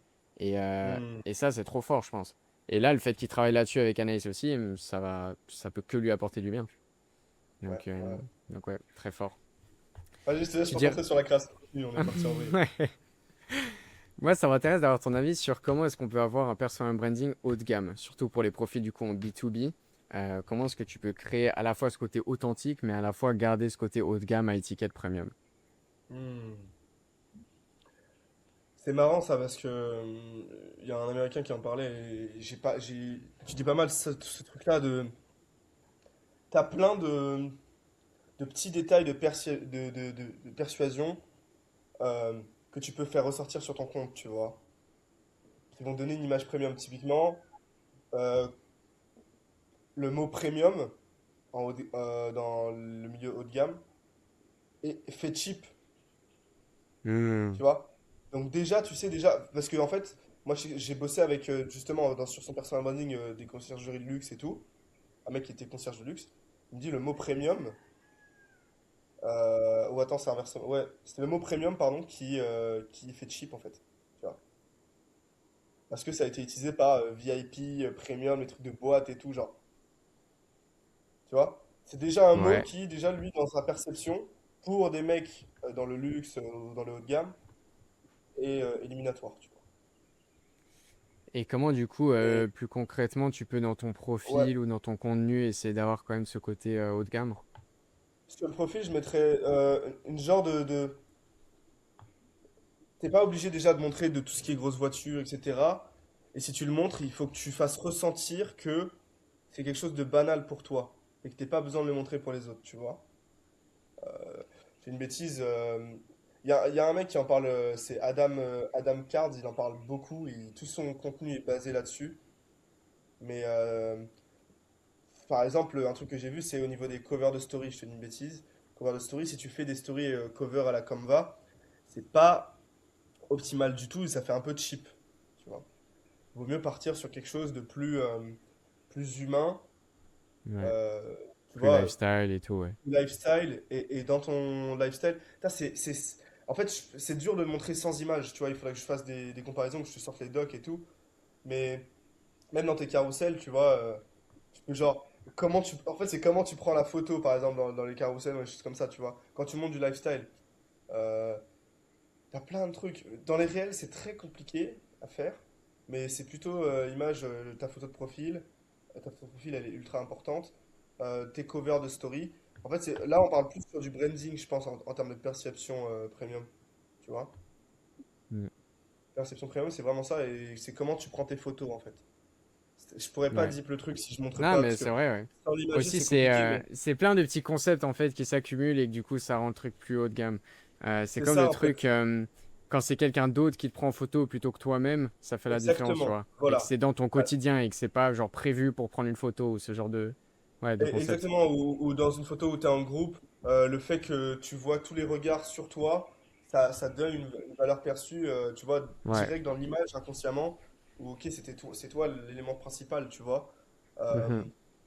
t'as plein de petits quick. Le côté dark esthétique aussi, j'aime bien. Voilà. Quand Si tu veux prendre une tu plais. photo en photo une voiture, dark esthétique. En fait, il suffit pas de mettre un filtre dark pour, euh, pour avoir cette perception haut de gamme, tu vois. Mais t'as, par exemple, enfin, c'est plus, justement, moins ta photo, elle est sortie travailler, moins plus c'est dans la pureté, plus, euh, Faut que plus ce c'est soit dans le la plus pureté, naturel possible, ouais. ouais, plus ça fait haut En de fait, gamme, en oui, fait, tu vois. faut faire paraître ton lifestyle aisé, haut de gamme ou peu importe, naturel. Et donc, dans toutes les Voilà, micro-actions, il faut que ça se ressente. Donc, effectivement, c'est ça. je crois qu'il donnait justement à Adam l'exemple de, au lieu de mettre, je sais pas, la photo de toi en business class, la première slide du carrousel, faut la mettre genre en 5 sixième slide pour que ce soit genre normal et pas que ce soit le truc ouf C'est du ça. carrousel que tu mets dès le début. Donc, C'est ouais, ça, c'est que des trucs comme ça. exactement, des trucs tout bêtes. Quand quelqu'un prend en photo, je sais pas, son plat au restaurant, toi tu peux le prendre derrière. En fait, Mhm. toutes tes photos vont raconter une genre d'histoire et comme si elles étaient prises euh, dans un moment de vie, quoi, tu vois. Mais Ouais. c'est assez subjectif et c'est un peu en surface ce truc-là, mais moi j'ai trouvé ça intéressant parce que tu vois, j'ai même acheté genre, je prends beaucoup de photos avec ce téléphone-là. À chaque fois, c'est moi qui prends les photos de mes potes parce que, genre, le premier truc que je faisais avant la création de contenu quand j'étais au lycée, c'était la photographie. Et ce game-là m'intéresse de fou, tu vois. Ouais. Mais ouais, est-ce que c'est pas ça qui va te faire forcément plus closer? Et encore une fois, c'est subjectif, c'est du détail, tu vois. Mhm. Ouais, Euh, 100%. si tu veux cibler du haut de gamme, par exemple, là, j'ai bossé avec des mecs, des agents immobiliers de luxe ou encore des mecs qui sont en concession de luxe. C'est plus, bah, encore une fois, un travail d'ICP. Qu'est-ce qui les intéresse? Qu'est-ce qui sont une douleur? En fait, ça reste des humains. Donc, je pense que tu as le branding que tu peux effectivement travailler sur ces choses-là qui sont un peu subjectives. Et tu sais, comme avec Apple, genre créer un univers, et tu as vraiment, ok, comment tu vas les convertir, tu vois. Ouais. Parce que le branding va pas forcément amener à la conversion, quoi. Et je vois aussi souvent des profils justement dans le B2B qui savent pas comment faire du contenu autour de leurs compétences parce qu'elle est un peu chiante entre guillemets, que ce soit genre du Mhm. ghostwriting, des ads, du copywriting, des trucs comme ça. Sur Instagram, tu vois, c'est un peu chiant de parler de ça.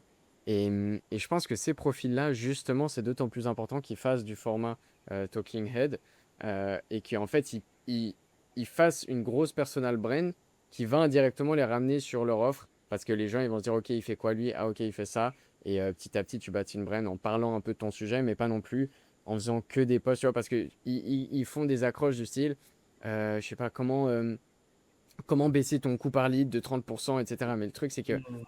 ça va être chiant enfin les ads tu les lances que quand tu as cette problématique là et tout et tu vas pas forcément regarder du contenu pour ça donc ça peut, mais si tu fais beaucoup de volume et au très long terme, tu vas commencer à avoir une audience un peu autour de ça. Mais je pense que ces personnes-là auraient meilleur temps de faire du contenu personal branding, face cam, donner de la valeur sur plein de sujets d'entrepreneuriat, dont des fois les ads ou je ne sais quoi. Et derrière, juste, ils seront réputés pour ça et on ira vers eux au moment où on voudra un service d'ads. Je sais pas ce que tu en penses. Mhm. Ouais, tu parles pour se développer. Alors, faut pas se baser que sur un format, encore une fois, tu vois. C'est pas genre Talking Head, c'est la solution. C'est juste, logiquement, c'est ce qui va créer le plus de connexion.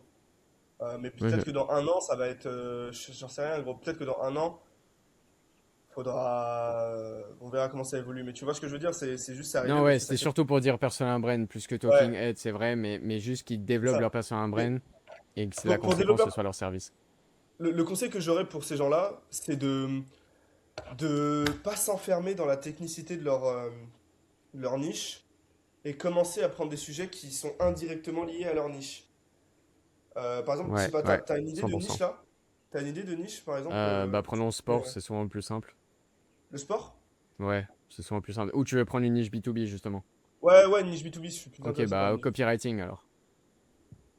Copywriting, mec, ça peut être super intéressant de regarder, ok, parler des slogans des brands, tu vois, l'histoire des slogans. Tu vois, Ouais, si tu te positionnes un peu. Parce qu'en fait, tout ça, c'est du copy. Le ouais, ouais. slogan, des campagnes qui en ce moment se passent, par exemple, je sais pas, comment les messages sont créés. Tu vas beaucoup plus loin Ouais, et beaucoup plus broad. En fait, tu rattaches ta compétence à quelque chose que tout le monde connaît, par exemple. ouais. Genre, au lieu de parler de l'e-commerce, tu vas parler de Yomi Denzel ou de Gymshark ou de trucs comme ça. Hmm, c'est ça, Ouais, c'est ça, c'est 100%. ça. exactement. Et en Et fait, c'était il y ok, a bah deux voilà, semaines.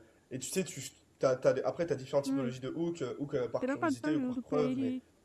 Tu bosses. euh, tu peux créer la curiosité, voilà, ils vous ont eu grâce au copywriting, tu vois. Parce que Mm. just do it, tu vois. Enfin, t'as plein de sujets, en fait, où il faut essayer de s'ouvrir l'esprit. Sors un peu de ta bulle, regarde ça à la troisième personne, et regarde les sujets que tout le monde sait, qui sont un peu broad, tu vois. Ne serait-ce que dans le foot, ne serait-ce que, je sais pas, le copywriting, il est partout. Donc tu Ouais. peux aller chercher des sujets partout. Je sais pas ce que t'en penses, mais c'est vraiment sur ce Non, ouais, je truc suis de... d'accord. Ça me fait penser à un concept que je trouve sous-coté. C'est trouver des éléments de preuve externe pour convaincre sur ton mécanisme. Souvent, Exactement, les gens, c'est ça. justement, ils veulent fidéliser parce que ce qui va être trop fort, c'est fidéliser ton audience sur ta big idea. Donc, tu as un concept. Donc, Mm. toi, par exemple, ça va être le talking head ou des choses comme ça, le format RAW ou le clipping et tout. Moi, ça va être bah, les stories, ça va être la différenciation, ça va être la création de contenu viral, Instagram, etc. Comment tu vas faire comprendre aux gens que ton mécanisme, c'est le bon. Et il faut pas que les gens ils pensent que cet avis vient uniquement de toi. Il faut aussi qu'ils puissent se dire, ok, il y a des preuves externes qui montrent que c'est la meilleure chose à faire. J'en sais rien, Exactement. bah, exemple classique, ça va être le... Je sais pas, tu vas sortir une citation de Hormozy ou Iman Gadzhi Ouais, qui va bah, ouais. expliquer comme quoi la personal brand, c'est la meilleure chose à faire en 2026. Et du coup, tu vas utiliser ça comme élément de preuve externe, tu vois. Ou le truc des stories, comme là, on en a discuté, ou le format Mm. RAW, enfin, plein de trucs comme ça. Tu peux trouver des éléments externes qui vont utiliser. Par exemple, si ta niche, c'est le storytelling, et toi, tu veux convaincre les gens que le storytelling, c'est le futur, etc., bah, tu vas prendre des phrases de Oussama Ammar qui va dire que le storytelling, c'est une compétence à 7 chiffres. Tu vas prendre des phrases de YC qui va expliquer que chaque entrepreneur passe d'abord par le fait de créer un bon storytelling avant de pouvoir rejoindre le plus grand incubateur de start-up au monde et tout. Enfin, que des trucs comme ça. Et derrière, tu Mm. fidélises beaucoup mieux sur ton mécanisme parce que tu montres aux gens par A plus B que ta solution est la meilleure, en guillemets. Mm. Exactement. Bah, c'est ce que font tous les coachs de coach que vous voyez, les plus gros du marché. Mm. Ça marche parce qu'aux US, ils font ça. Voilà, boum.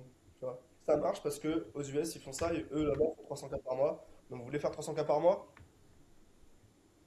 Tu vois. Ouais. Je fais le pont entre ce que vous voulez être et ce que vous êtes là maintenant. Tu vois. Et je pense qu'un bon marketeur, et je pense que c'est ma force aussi avec mes élèves, c'est que c'est quelqu'un qui a l'œil pour savoir dans ta niche quel est ton axe différenciant ou ton axe de marketing, ta big idea qui va faire que les gens, tu vas pouvoir rassembler les gens autour de cette idée-là et qui va faire que les gens vont vouloir aller chez toi et personne d'autre. Parce que Mm. faut quand même avoir ce certain œil et ce truc, moi je l'appelle le truc, enfin c'est pas moi, c'est Seth Godin, mais le truc de la vache violette, tu vois. Ce truc de différenciation où il faut, si tu as une Ouais, vache normale au milieu d'un champ, tu vas pas t'arrêter, une vache violette, oui, tu vas y prêter attention. Et il faut trouver à mécanisme. chacun cet élément. Ouais, mécanisme unique, ouais, c'est ça. On revient sur cette histoire de positionnement. Et si t'as encore derrière, avec le mécanisme unique, t'as un ennemi commun, bah, t'es encore plus poussé, tu vois. Parce que tu vas pouvoir Mm. taper sur quelqu'un. Tu vois, moi, je tape beaucoup sur les mecs qui te disent encore de faire du contenu ultra travaillé et tout, alors qu'ils font, on voit bien qu'en termes de performance, tu vois, c'est descendu et tout, tu vois. Ouais, ouais, 100%. Je le pousse à mort, Ça, je le pousse à mort. je l'ai vite compris. Enfin, j'ai vite été en mode, mec, il y a des gens, ils passent 4 heures à faire une vidéo dans le visuel, le montage et tout. D'autres, ils sont Mm. là, ils parlent devant la caméra en 30 secondes et ça fait le même nombre de vues, si ce n'est plus, ou le même nombre de conversions. Enfin, j'étais là, mais pourquoi est-ce qu'il y en a qui continuent à se prendre la tête à faire des méga montages, à part si c'est ta Mais passion ou que c'est en lien avec ton domaine? Genre, je comprenais pas. j'ai vu ton virage, mais on en a un peu discuté, mais j'ai vu que quand tu t'étais mis à faire du talking head et tout, frérot. Ouais, Tu vois. ouais, j'ai fait ça pas mal quand j'étais dans ma villa solo à Bali, là. Bah ouais, J'ai mec. commencé à kiffer en fait, j'avais plein d'idées de contenu, je ah bah attends, je vais pas me faire chier à, je sais pas, à prendre un Oh, monteur et tout, genre putain. juste vas-y tu parles, tu postes et en plus j'ai eu Ouais. plein de bons retours dessus, c'est abusé Bah ouais, et ça ouais j'ai connecte. continué à le pousser plus. Et aussi c'est ce truc d'efficience, pour moi il y a plein d'entrepreneurs pareil, ils pensent qu'ils ont pas le temps de créer du contenu. Mais en fait c'est déjà, soit ils mettent pas la priorité dessus et ça c'est un problème parce que bah, ça doit être la priorité de 99% des entrepreneurs aujourd'hui. Euh, ou alors, ils savent pas comment le faire en sorte que ça leur prenne pas de temps, tu vois. Et moi, ce que je mets en place pour moi ou mes clients, c'est vraiment que tu puisses poster 3 fois par jour en moins de 2 heures par semaine. Et que ce soit Hmm. ultra calibré. Parce que, et le talking head, c'est de nouveau une manière de le faire de manière efficiente pour que ça ne te prenne pas de temps. Il y a un autre concept que je trouve intéressant, enfin un peu un déclic que j'ai eu récemment. C'est sur la manière de gérer ton argent quand tu es jeune. Enfin, moi, je peux que parler de mon expérience en tant que jeune, du coup, parce que j'ai pas une famille, des enfants et 55 ans. Ouais. Et du coup, je me dis, là, on peut grave penser leverage aussi, parce qu'il y a gagner de l'argent, mais il y a comment tu utilises ton argent. Et c'est un sujet trop sous-estimé. Tout le monde parle tout le temps de comment gagner de l'argent, mais peu de Hmm. gens parlent de comment utiliser cet argent. Et c'est pour moi aussi important, si ce n'est plus, parce que bah, au final, tu sais aussi, on en parlait, mais tu vois, certaines grosses têtes du marché qui, on dirait qu'ils sont pleins d'argent, et après, dès qu'il s'agit de mettre quatre chiffres, ils bégayent. Donc, euh, donc ouais, je trouve intéressant. J'ai eu deux, trois déclics là-dessus, mais je me demande un petit peu toi, si t'es open à partager ça, comment est-ce que tu gères ton argent, ou c'est quoi ta vision sur l'argent que tu as Tu dans sais, les prochaines années. on parlait d'expérience dans la Ouais. vingtaine. Je Ouais. dépense tout mon cash dans l'expérience, mec. Ah ouais? Moi, je veux pas faire d'immobilier. À la limite, Mhm. ça sera Bitcoin, tu vois, de l'actif. J'ai beaucoup étudié ce sujet-là, tu vois. Du coup, tout ça pour te dire que je dépense enfin, plus qu'il faudrait, tu vois. Genre 80%, je pense, de ma net worth, enfin, de ce que je gagne. Parce qu'en fait, je pars du principe que, ok, là, je suis dans une phase de développement et que les expériences que je vis me font grandir et font grandir mon business, tu vois. Je te dis une bêtise, le premier mois à 10 000 balles que j'ai full spend pour aller à Dubaï et vivre des trucs, tu vois. Et me rendre compte et rencontrer d'autres gens et network là-bas et me rendre compte que, ok, bah, c'est pas beaucoup.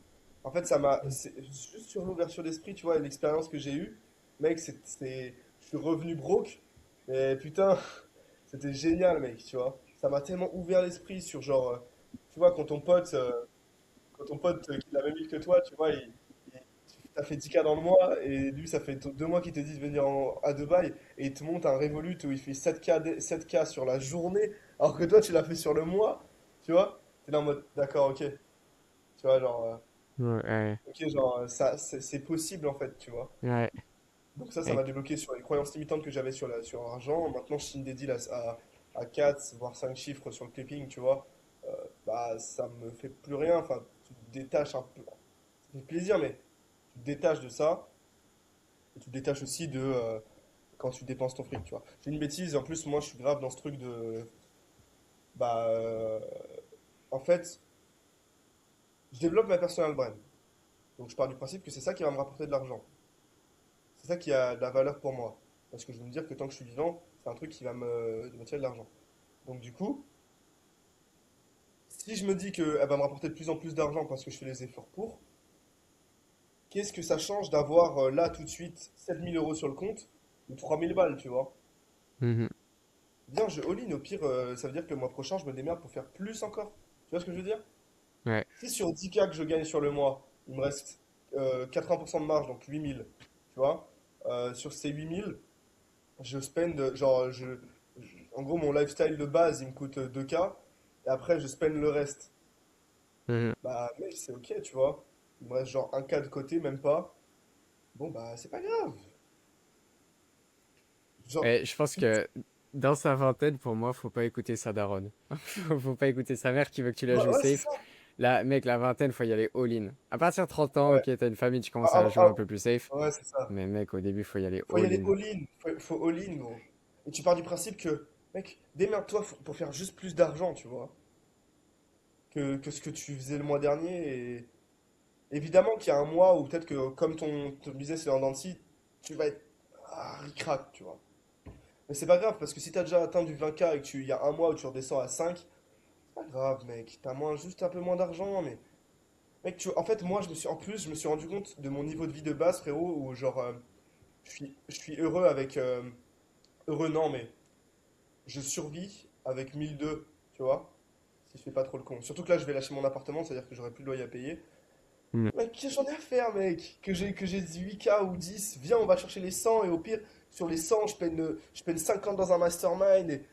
Et en fait, tu vois, comme tu parlais, on parle d'expérience. Bah ouais, bah peut-être que j'aurai l'argent de payer un mastermind à 50K et que, bah, un an après, j'aurai moins sur le compte, mais je ferai plus. Enfin, tu vois ce que je veux dire? Ouais, ouais. Money flow, genre, faut le faire circuler, tu vois. Mais j'avais du mal avec ça il y a quelques mois. J'étais assez attaché à l'argent. Et là, Ouais. mec, j'ai investi plus sur moi les 2 derniers mois que les 3 dernières années. Même 2 fois Ah ouais? plus. Ouais, Ah ouais? vraiment. J'ai Ouais, non, compris, ouais, là, mais je commence à capter le mindset. Genre, je commence vraiment à comprendre gros, le mindset. Parce que, mec, c'est cheaté. C'est trop genre mec, cheaté. mais gros, regarde, si t'as la capacité de faire 10K, imagine t'arrives broke à 30 ans, mais qu'est-ce que t'en as à faire, gros? Ouais, ouais. Si t'es capable de Mec, on faire s'en bat les 10, couilles. on s'en bat les couilles. Enfin, si t'es capable de faire 100 plutôt, parce qu'en vrai, 10, vas-y. Mais si t'es capable de faire 100, qu'est-ce que t'en bats les couilles d'avoir spend dans toute ta vingtaine? L'expérience Euh, que t'as eue et tout, ça va trop faire 100 à 30. Tu fais un mois à 100K de bénéf à 30 ans, tu outperformes la plupart des gens, gros, et t'as de quoi vivre. Mec, c'est fini, c'est fini. Si Justement, si mon t'es pas un... mentor, j'ai fait le calcul avec mon mentor et c'est là où j'ai compris. Je suis en mode, mais mec, y a rien d'autre à faire. Parce qu'avant, j'étais Y a en mode, rien. ouais, je vais mettre un peu de côté les voyages, les Oui, trucs, la bah, en famille et fait, tout. comme Ça en y est. France, tu vois. C'est, Ouais, ouais, bien c'est ça. sûr, Parce que tu bien sûr. penses, enfin, t'es éduqué à penser comme ça et c'est normal. Mais en fait, c'est pas Hmm. comme ça que pensent ceux qui outperforment et ceux qui vraiment accomplissent de grandes choses. Et en fait, c'est vraiment des maths. Avant, j'étais en mode, ouais, mais machin, je sais pas, est-ce que c'est de l'ego entrepreneurial, est-ce que c'est ça? Est-ce que j'ai vraiment besoin d'investir tant pour faire tant, etc. Mais en fait, c'est Hmm. vraiment des maths. Genre, si tu gagnes des années à chaque fois que tu investis sur toi, là, littéralement, les 3 dernières semaines, j'ai l'impression d'avoir gagné 1 an et demi de compétences en 3 semaines. T'imagines le compound effect si tu fais ça constamment, ou 5, 10 fois dans l'année. Genre, c'est tellement fort. Et en plus, ça a vraiment un effet exponentiel parce que, admettons, là, tu fais 10K par mois. Ok, tous les mois, tu vas mettre quoi de côté? Alors, t'enlèves les impôts, les charges et tout, je sais pas, tu vas mettre 3000 balles de côté. Ok, tu mets 3000 balles de côté pendant un an, t'as 36K. Après, tu passes peut-être à 15K par mois ou à 20K par mois. Ok, tu vas mettre 5K de côté. Pendant un an, ça fait 60K. Ok, t'es à 96K en 2 ans. Pareil, au bout de 3 ans, allez, à 5 ans, t'as mis 400 000 balles de côté en fonctionnant un peu comme ça tout le long. Mais mec, Hmm. si tu fais que d'invest sur toi, genre ok, tout l'argent que tu as, tu mets pas d'épargne quasiment, juste tu investes, t'apprends. En un an, tu passes de 10 à 30K par mois. En 2 ans, tu passes de 30 à 50, 60K par mois. En Hmm. 3 ans, tu passes de 60 à 120K par mois. Et au bout de la cinquième année, enfin même même la dernière année, de ta quatrième à ta cinquième année, et que tous les mois, tu peux mettre 80, 100K de côté. Genre, t'imagines à quel point tu rattrapes tout. Ouais, Enfin, tu rattrapes tout c'est et en trop plus, t'as fort. vécu l'expérience, t'as cassé des barrières mentales. Gros, la barrière mentale des Ouais. 10K, pour moi, elle a été compliquée, tu vois. Gros, j'étais Mhm. en closing, frérot. Fallait que je close à 2K. J'étais là, ouah, c'est beaucoup 2K. Mec, maintenant, ça passe crème le truc, elle le dit la 15K, tu vois. Genre, et genre, et du coup, je sais que là, mais laisse tomber, genre, il y a aucun monde où, genre je finis pas millionnaire, tu vois, parce que, gros, t'es dans ce truc de croissance tout le temps. Genre, mec, j'ai voyagé, là, depuis que je fais 10K, j'ai voyagé tellement plus que ce que j'ai fait avant, tu vois. Et encore, en vrai, je voyageais beaucoup avant, mais là, laisse tomber. Là, par exemple, je vais en plus, tu vois, je suis grave dans ce truc je dois faire beaucoup de cash pour, ne serait-ce que quand j'aurai une famille, tu vois, je peux spend pour emmener tout le monde en vacances, et des trucs comme ça, tu vois. Et encore, je pense pas encore enfant du tout, hein. Pouah. Vraiment pas encore. Vraiment pas du tout, tout de suite. Mais, tu vois, par exemple, même en couple, je suis grave dans ce truc de. Frérot, enfin, tout doit tenir sur moi, tu vois. Non, donc là, Mhm. par exemple, je sais pas, je vais en Guadeloupe, frérot, j'ai payé 2 billets. Normal, tu vois. Genre, je suis pas Ouais. là. Oh, il y en a plein, ils sont là, j'économise, c'est 50-50 et tout. Genre, vas-y, je bosse pour ça, mec. Ouais, ouais. Genre, tu vois? Et c'est quand t'es détaché que t'en attires beaucoup plus aussi. Parce qu'en Ouais, fait, des grave. fois, moi, il y avait ce truc de tu célèbres tes closings, ça c'est une erreur, faut pas célébrer ses closings. Parce que mec, si t'es content quand t'as fait une vente, ça veut dire que t'es pas content quand t'as pas fait de vente. Et que tu vas tout le temps être Ouais. comme ça et tu vas être l'esclave de ton Ça, c'est. business mentalement. Et en fait, quand t'es détaché, tu t'en bats les couilles de faire la vente et tu t'en bats les couilles de perdre l'argent. Et c'est pour ça que j'invite les gens, s'ils veulent se détacher de l'argent, d'investir sur eux ou d'accepter de perdre l'argent. Ou même tu mets 1000 balles sur un altcoin, tu regardes tes 1000 balles qui tombent à 50 balles. Et tu regardes à quel point c'est un scam et à quel point tu viens de perdre 950 balles pour rien, tu vois. Ou à Ouais. l'inverse, tu peux gagner 8000 balles et tu vois que c'est de la. En fait, c'est un putain de jeu. Et récemment, je me suis vraiment rendu compte où j'étais là, j'investissais sur moi, je faisais que d'investir, j'investis dans plein de trucs qui n'ont aucun Mhm. sens. Et j'étais en mode, c'est un jeu. Genre, même, il y a des virements, je pouvais les faire. Si j'attendais quelques heures de plus pour le faire, j'économisais genre 300 balles de frais de merde qui allaient à la banque. Et j'étais en mode, je m'en fous, j'ai envie de le faire maintenant. Juste Bah pour ouais. me prouver aussi que c'est un jeu. Genre, enfin, que Bah vraiment, oui. l'argent, c'est juste des chiffres. Mais c'est dur de le. Enfin, tu vois, c'est facile une fois que t'es plus détaché et tout. Moi, la Ouais. méditation, ça m'a énormément aidé là-dessus, typiquement, tu vois. mais aussi investir sur soi, accepter que tu peux en gagner et que ça n'ait aucun sens et que tu peux en perdre aussi du jour au lendemain comme ça. Tu Hmm. t'en détaches et c'est comme ça pour moi, une fois que tu as ça, que tu peux être aussi beaucoup plus puissant pour en attirer et beaucoup plus magnétique parce que les gens ils vont voir que tu t'en bats les couilles de faire la vente ou non et que c'est eux qui sont dans le besoin et pas toi. Ouais, Et c'est que des trucs comme ça où en fait même dans ton contenu et l'énergie, tout ouais. ça se ressent. Enfin, laisse tomber. C'est ouf. Et ouais. C'est ouf. Ouais, non, c'est incroyable, mec, hein. C'est ce truc-là. En fait, c'est un pendule. Tu vois. Faut jamais vibrer. Ouais. Enfin, tu vibreras pas dans le bas et pas dans le haut. Tu essaies de rester neutre. Dit comme ça, t'as l'impression Ouais. que tu dois être livide. Mais c'est plutôt, je pense, du stoïcisme un peu. Et ouais, non, c'était compliqué pour moi, ce truc-là. Ouais, ouais, c'est Vraiment, pas facile au début, hein. C'est vraiment moi, pas facile. en vrai, je me suis mis dans l'entrepreneuriat il y a un an. Avant ça, j'étais plutôt entrepreneur. Genre, je voulais, mais bon, je testais des petits trucs à droite à gauche. J'avais jamais all-in le biz. Et, j'ai dépensé ouais, au moins 8 000 balles de formation en tout. Ça m'a appris plein de trucs, même sur l'e-commerce, j'ai appris plein de choses sur l'investissement crypto. Il y avait beaucoup de choses qui sont passées, tu vois. J'ai même fait du closing moi au départ, mais enfin cold calling. Et ouais, il y a dû y avoir 8 4 spend avant de faire les premiers euros, tu vois. Mhm. En tout, tu vois. Bah Mais ouais, c'est ouais. ça, hein. Et en fait, j'ai eu l'exemple aussi. Bon, pareil, parce qu'en fait, mon mentor, il m'a closé sur cette thérapie-là. Parce qu'il Mhm, voyait que j'étais encore un peu attaché à l'argent. mhm, Et j'étais là et je réfléchissais et tout avant d'invest. Et il m'a dit, mec, regarde à quel point c'est proportionnel sur les revenus des gens. On parlait d'Ance aussi avant, tu vois. C'est un des mecs qui investit le plus sur lui et c'est directement proportionnel à sa croissance exponentielle, tu vois. Mais lui, il me dit, ok, c'est qui gagne le plus d'argent dans la pièce? Je lui dis, bah, c'est lui.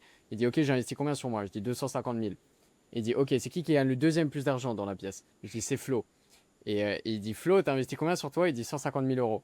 Après, il dit, c'est qui gagne le plus d'argent numéro 3 dans la pièce? C'est Val. Ok, Val, t'as investi combien sur toi? Il dit 80 000 euros. Et tu vois à quel point c'est proportionnel et à quel point, genre, mhm. faut pas espérer avoir v'là les revenus. En fait, tu peux pas gagner plein d'argent si t'es pas OK avec l'idée d'en perdre beaucoup et ou d'investir et de prendre des risques pour en attirer beaucoup aussi. Et du coup, j'ai pété mon crâne. Ouais, j'ai mis trop d'argent. Ils Enfin, je sont vais pas en bons. parler parce que j'ai pas envie que ma mère le Ouais, voie. ils Mais sont bons. Ils sont bons, ces ricains. Ils sont bons, ouais, frère. ouais, ils sont forts. Ils sont très Ils sont forts. Mais forts. aussi, tu parlais d'un concept que je trouve trop intéressant. C'est élargir le champ des possibles. Enfin, ça a aussi été un de mes déclics. J'ai eu trop de déclics, voilà. J'ai Vas-y, arrêté vas-y, de créer du t'inquiète. contenu. Vas-y, Mec, envoie, envoie. j'ai fait une cinquantaine de réels avec toutes mes réflexions et tout de nouveau. Et moi, je suis un starter, donc je commence plein de trucs, mais des fois, j'ai du mal à les finir. Et t'as Mhm. d'autres profils qui sont des finishers qui ont du mal à commencer des trucs, mais par contre, ils vont closer et tout, ils vont finir le travail. Moi, je suis plus profil starter. Et du coup, j'ai fait genre une cinquantaine de réels, j'ai encore rien posté. Donc, il y a tout qui se balance là dans le podcast. Mais j'ai eu une réflexion là tout à l'heure sur la vision, et c'est aussi ce que je vais clarifier là les prochains jours, c'est que en fait, quand tu es tellement sûr de pouvoir atteindre l'objectif, c'est inévitable que tu l'atteignes. Et toutes les personnes, tu vois, même Hamza, je sais pas si tu as vu récemment, Hamza, il parle beaucoup du fait que il va faire 20 millions. Il va faire 1 million par mois, il le sait avant tout le monde, il est en mode vous allez voir, je le sais, et il est profondément convaincu de ça, tu vois. Et il y a plein de profils comme ça. Regarde Jim Carrey aussi. Il avait fait, quand il était encore broke et qu'il se faisait refuser par tout le monde et tout, il avait fait un chèque qui s'était écrit à lui-même de 10 millions de dollars. Et tous les jours, il l'avait quelque part sur lui, il le regardait et tout. Il avait la vision, il savait que ça allait venir. Et 3 ans plus tard, il a reçu un chèque exactement de 10 millions de dollars pour un film, tu vois. Et c'est que des trucs comme ça où en fait, si tu manifestes tellement bien ta réalité et que tu es tellement convaincu que tu vas atteindre ce point-là, c'est sûr que tu vas l'atteindre. Et ça te permet d'élargir ton champ des possibles aussi. Récemment, j'ai fait un exercice, justement avec cette thérapeute, elle m'a dit, écris ton pire mois en termes de revenus. J'ai écrit sur la dernière année. Et écris maintenant ton meilleur mois que tu as fait. Et j'ai écrit, et dit, ok, maintenant tu vas regarder ces chiffres, et tu vas regarder aussi, tu vas rajouter un zéro à côté de ton meilleur mois, du chiffre que tu as fait, et tu rajoutes un zéro. Et tu regardes ce chiffre et tu regardes ce que ça t'évoque. Mec, je suis resté 15 minutes à fixer le nombre. Et ça m'a fait bugger. J'étais en mode, c'est juste un zéro de plus, mais ça demande de penser complètement différemment pour l'atteindre. Mais aussi, j'ai conscientisé le fait que c'était possible de l'atteindre. Parce que mon cerveau, rien en ayant la capacité de se le représenter et de se le visualiser, il a commencé à trouver des solutions pour, et il a commencé à penser différemment et à voir ça comme un résultat possible en fait. Juste Et en regardant le chiffre? mec, Juste en juste en regardant. regardant le chiffre. Je sais pas Ok. pourquoi. Ou elle m'a posé quelques questions autour de ça, ou je sais plus. Mais elle était en mode, ok, Ouais. maintenant vous regardez, vous faites cet argent-là, et vous regardez ce que ça vous évoque. Ouais. Et vous imaginez en ayant fait votre premier mois comme ça, qu'est-ce que vous avez dû faire pour l'atteindre, ou comment est-ce que vous vous sentez, quelles sont les peurs qui vous viennent, toutes vos pensées, notez-les. Et le fait d'avoir un peu fixé sur ce chiffre-là, j'étais en mode what the fuck. Et je me suis dit, ok, maintenant faut penser big move, tu vois. Et je me suis pas senti tu vois, je me suis senti en capacité de le faire.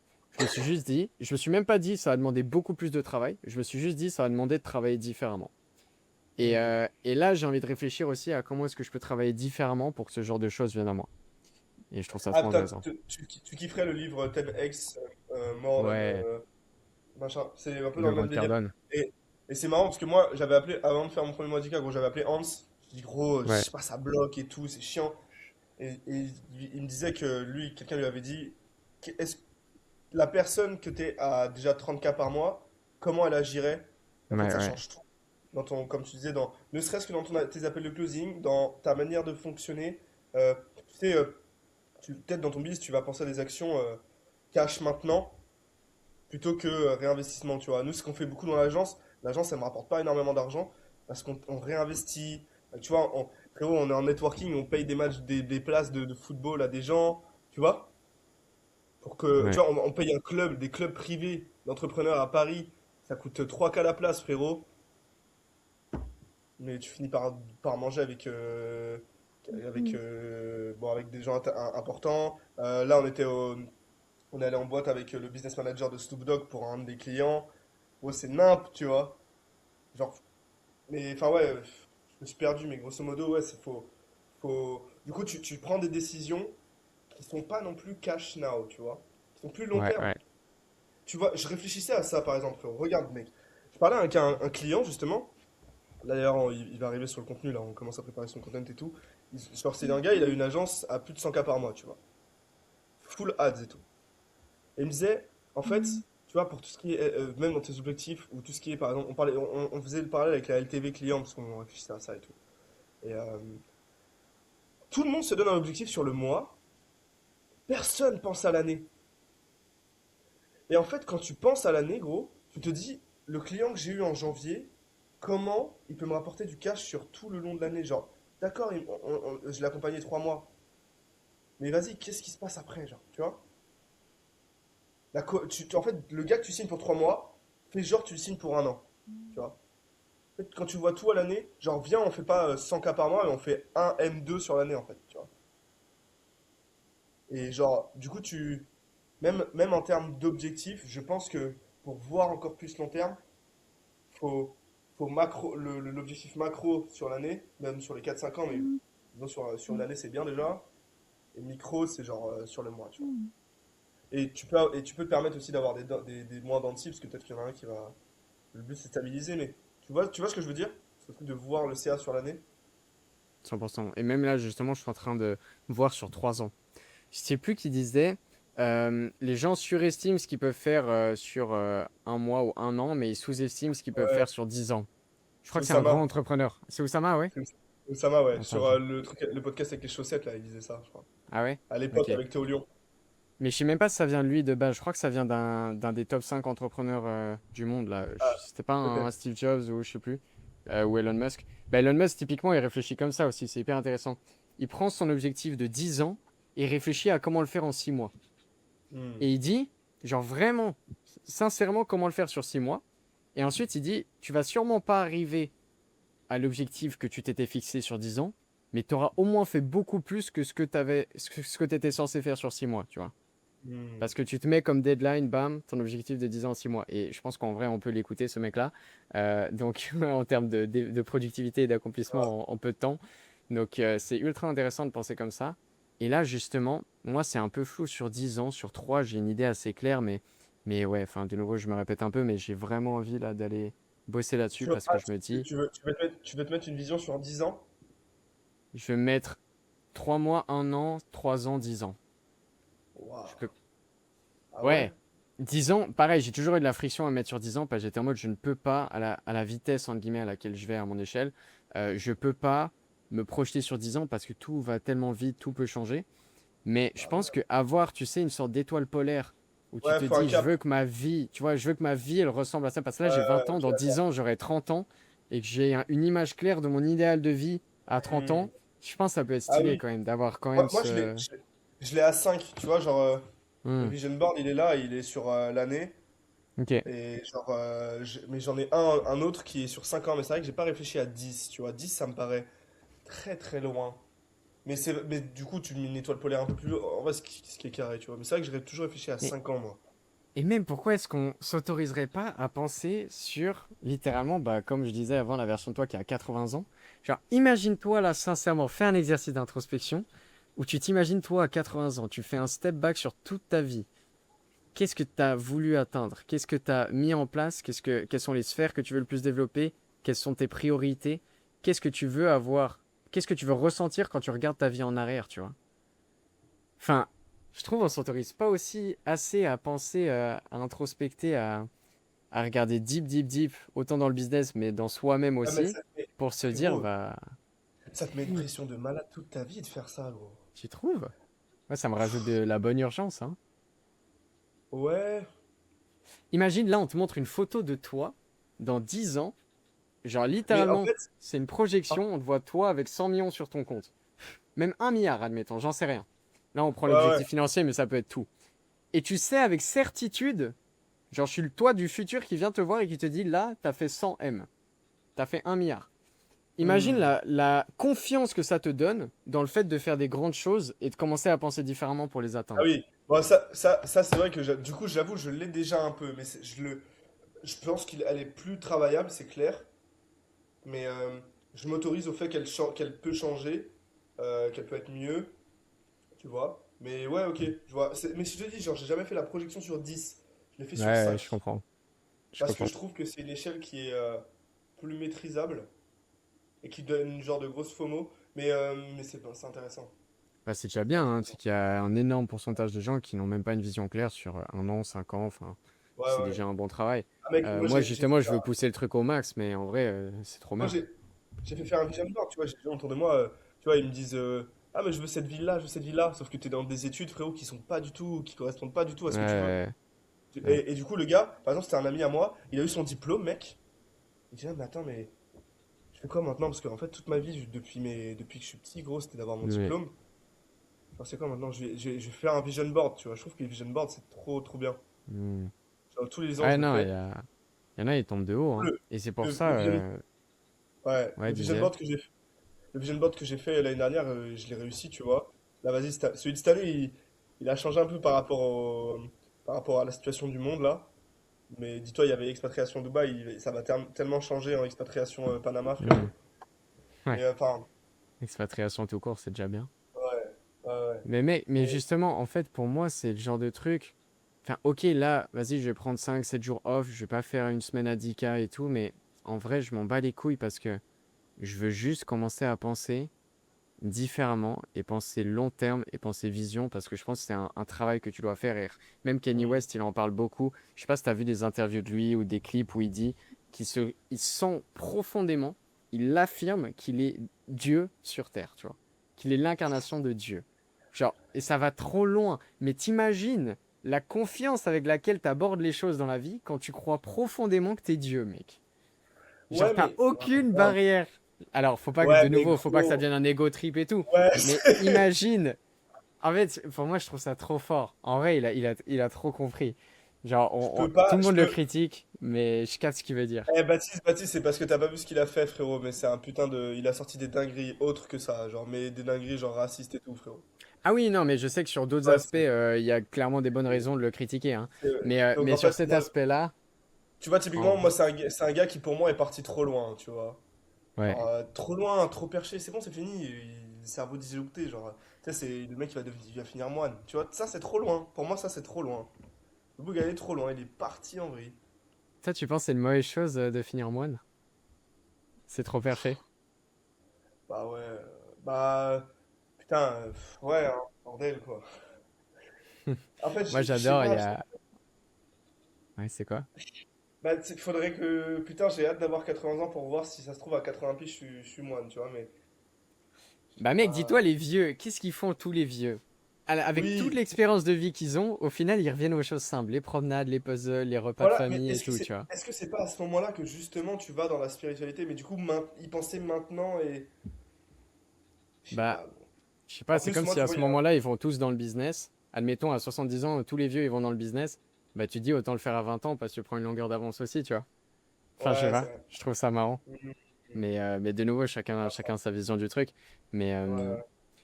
mais moi, j'aime bien la théorie de Sacha Lane. Il dit il y a quatre types de personnes. Ça, il y a un peu le PNJ dans le système, entre guillemets, Ouais. qui kiffe être dans le système et tout. T'as l'entrepreneur, le joueur, le créateur, qui lui va aller créer dans la 3D un maximum de choses, business, projet, voilà, succès et tout. T'as le moine, qui lui va faire l'inverse, il va rien créer dans la 3D, il va être dans sa montagne, mais il va voyager dans les 7 dimensions et intérieurement et créer son propre. Enfin, ouais, être un peu trop perché entre guillemets, mais rien accomplir dans la 3D, mais par contre, ultra paix intérieure, full dans les autres dimensions et tout, les vies passées et tout. Et t'as le Grand Master qui, lui, il allie l'entrepreneur joueur et le moine, et lui, il crée ses propres règles du jeu, et il est sur un autre monde, mais il a en guillemets tout gagné, quoi. Enfin, en mode, il est à la fois ultra successful dans la 3D et à la fois, il est ultra complet intérieurement. Et ça, pour moi, Mhm. c'est le genre de personnes comme Jean-Claude Van Damme, Tony Robbins, potentiellement Kanye West ou Elon Musk, ou des personnes qui sont un peu incomprises, mais qui, au fond, ils inventent leurs propres règles du jeu, tu vois. Ah, d'accord. Donc en fait, toi, c'est pas une question de. Ouais, c'est intéressant. Ok, c'est intéressant.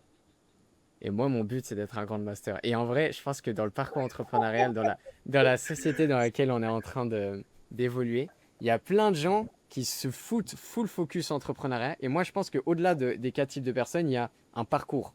C'est-à-dire que tu commences dans le système.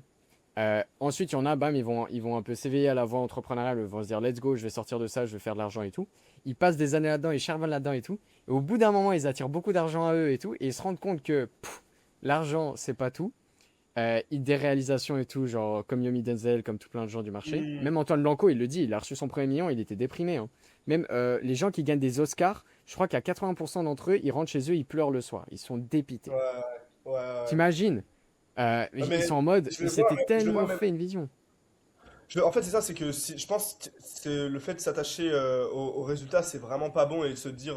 En fait, je crois que c'est ça aussi, frérot. C'est que du coup, si tu te projettes trop et que tu te fixes trop un idéal à genre 10 ans, bah tu peux arriver à 10 piges et l'avoir et en fait péter un câble aussi, tu vois. C'est pour ça que moi, j'aime bien rester flou sur le long terme parce qu'en fait, oui, d'accord, je l'ai, mais que je l'ai ou pas à la fin, en vrai, j'aurais tellement vécu des trucs de fou à aller chercher à et du coup, au Mhm. process, Ouais, que tu vois, que du coup, en fait, je m'en fous de moi à 80 ans et je m'en fous de moi à 30 ans tout de suite maintenant parce que, genre, évidemment que j'ai un. Je le visualise un peu, tu vois, évidemment. ouais, ouais. Et que ça me drive pour tout le reste, mais genre, je pense que c'est dangereux de voir une ligne d'arrivée, et même une ligne d'arrivée à 80 piges, si tu veux la voir, la ligne d'arrivée à 80 piges, bah peut-être qu'à 80, à 80 piges, tu vas être déprimé malgré que tu aies accompli tout ce que tu voulais faire avant 80, tu vois. Ouais, ouais, ouais. Alors, il y a nuance entre voir le résultat, enfin, s'imaginer la direction et voir et idéaliser le résultat comme étant la fin du jeu ou je sais pas quoi. Ouais, c'est ça. En Parce fait, que c'est ça. effectivement, tu vas tomber de haut si tu penses comme ça. Moi, c'était juste ouais, pour avoir un peu cette étoile polaire, mais je suis conscient que je vais pas être heureux quand j'aurai X argent ou quand j'aurai X physique ou quand j'aurai X meuf. Je vais Ok. pas être heureux quand je serai en train de me promener à 80 ans. Enfin, tout est dans le parcours, tout est dans la quête, comme l'alchimiste. Je sais pas Ouais, si tu l'as lu, mais voilà, c'est clair et net et tout revient au moment présent. Mais effectivement, tu peux avoir un peu des deux pour savoir au moins qu'est-ce que tu fais de ton présent pour que ça aille dans c'est le ça. sens de ta vie future. Parce que pareil, tu parlais avant de quelqu'un qui était aux études, je crois. Ouais. Moi, je connais quelqu'un, enfin on m'a parlé de quelqu'un qui a fait 5 ans d'études d'avocat et ensuite il commence le métier d'avocat et il se rend compte qu'il aime pas ça. Mais tu sais qu'il y en a plein T'imagines? là. Et mais il y en a Il y en a tellement. plein. Il y en a tellement, gros. Et Il y en a c'est une folie. tellement, Et mec. pour moi, en fait, c'est là où il faut, quand tu es jeune aussi, apprendre à te connaître, apprendre, savoir ce que tu veux, tester 1000 trucs, aller vite, tester des expériences et tout, aller dans l'intensité. C'est ça. Et après, genre, tu vas pouvoir aller clairement là où tu veux. Mais Mais tu vois, ouais, pour finir. Ouais. Ah oui, vas-y, excuse-moi, je t'ai coupé. Je finis juste le parcours d'avant, pas Vas-y, que ça, vas-y. ça coupait genre mieux. Mais en gros, souvent, il y a les entrepreneurs, ils évoluent et tout, ils font de l'argent, et après, ils tombent de haut, ils se rendent compte que putain, il n'y a pas que ça. Et du coup, ils deviennent un peu des moines temporairement. Enfin, tu vois, même Antoine Blanco et tout, il a fait son truc de Kung Fu en Chine, enfin, que des trucs comme ça, où du coup, ils essayent de se dire, ok, je vais me sensibiliser à la partie paix intérieure, conscience ou comme ça. Même des Hmm. fois, ça peut être de la religion pour certains, enfin peu importe. Et du coup, il y a ouais, entrepreneuriat, bam, tu vas moine, et après, le but, c'est d'allier les deux, ou du coup, tu deviens grand master en ayant vécu les deux, parce que tu peux pas non plus rester moine toute ta vie quand tu as envie de créer des trucs. Donc, euh, donc voilà. C'est un peu ma théorie sur le parcours du combattant Ok. actuel. Ouais.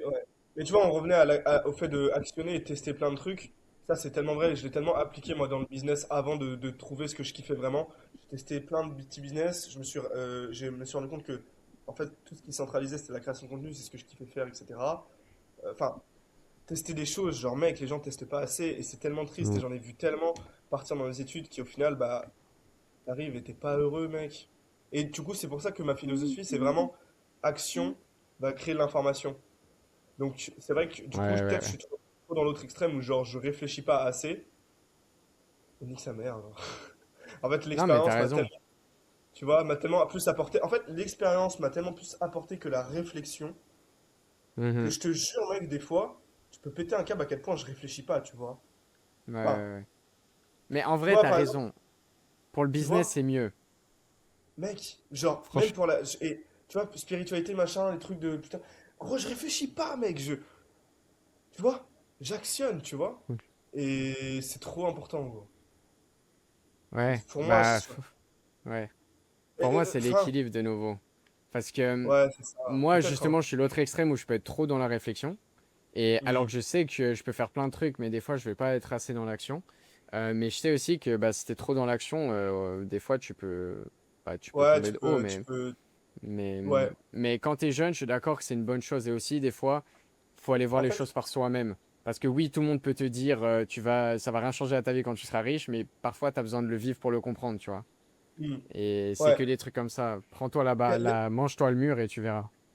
c'est ça. Et le tu verras, il est important, frérot. Genre, je pense que les gens ne le voient pas assez, Tu sais, il y a un schéma ultra intéressant, c'est input, process, output, feedback. Et en fait, du coup, quand tu te dis, ok, j'actionne, mais avec ce process-là, bah, c'est comme ça que tu prends réellement, que tu prends réellement l'information. Parce qu'effectivement, je pense que sinon, tu peux finir dans ce truc de action, action, action, mais sans réfléchir, et c'est pour ça qu'il y en a plein qui répètent tout le temps les mêmes erreurs, tu vois. Et tu tombes dans la folie, en fait.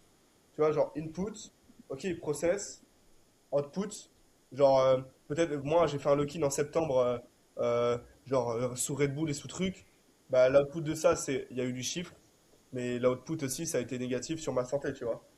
Ouais. Genre, gros, c'était nicotine et caféine, tu vois. Et il n'y avait pas de. Donc en fait, je me suis rendu compte que c'était pas tenable long terme. Ça veut dire que j'ai pris le feedback et j'ai changé les inputs. J'ai acheté le WOP, je me suis calé, j'essaie de Ouais, gérer ouais. mon sommeil. Et en fait, tu vois, genre, parce que ça, pourquoi l'infoprenariat n'est pas bouché et n'est pas tant sophistiqué et disons mort, on dit tout le temps que c'est une bulle et tout, parce que les gens sont accros à l'information. Tu vois, ils vont tout le temps acheter pour se dire c'est la solution. Et ils vont pas forcément être dans l'action. Tu comprends? Genre, les gens sont allergiques à l'action. Ils sont Ouais, ouais. addicts à l'information, mais allergiques à l'action.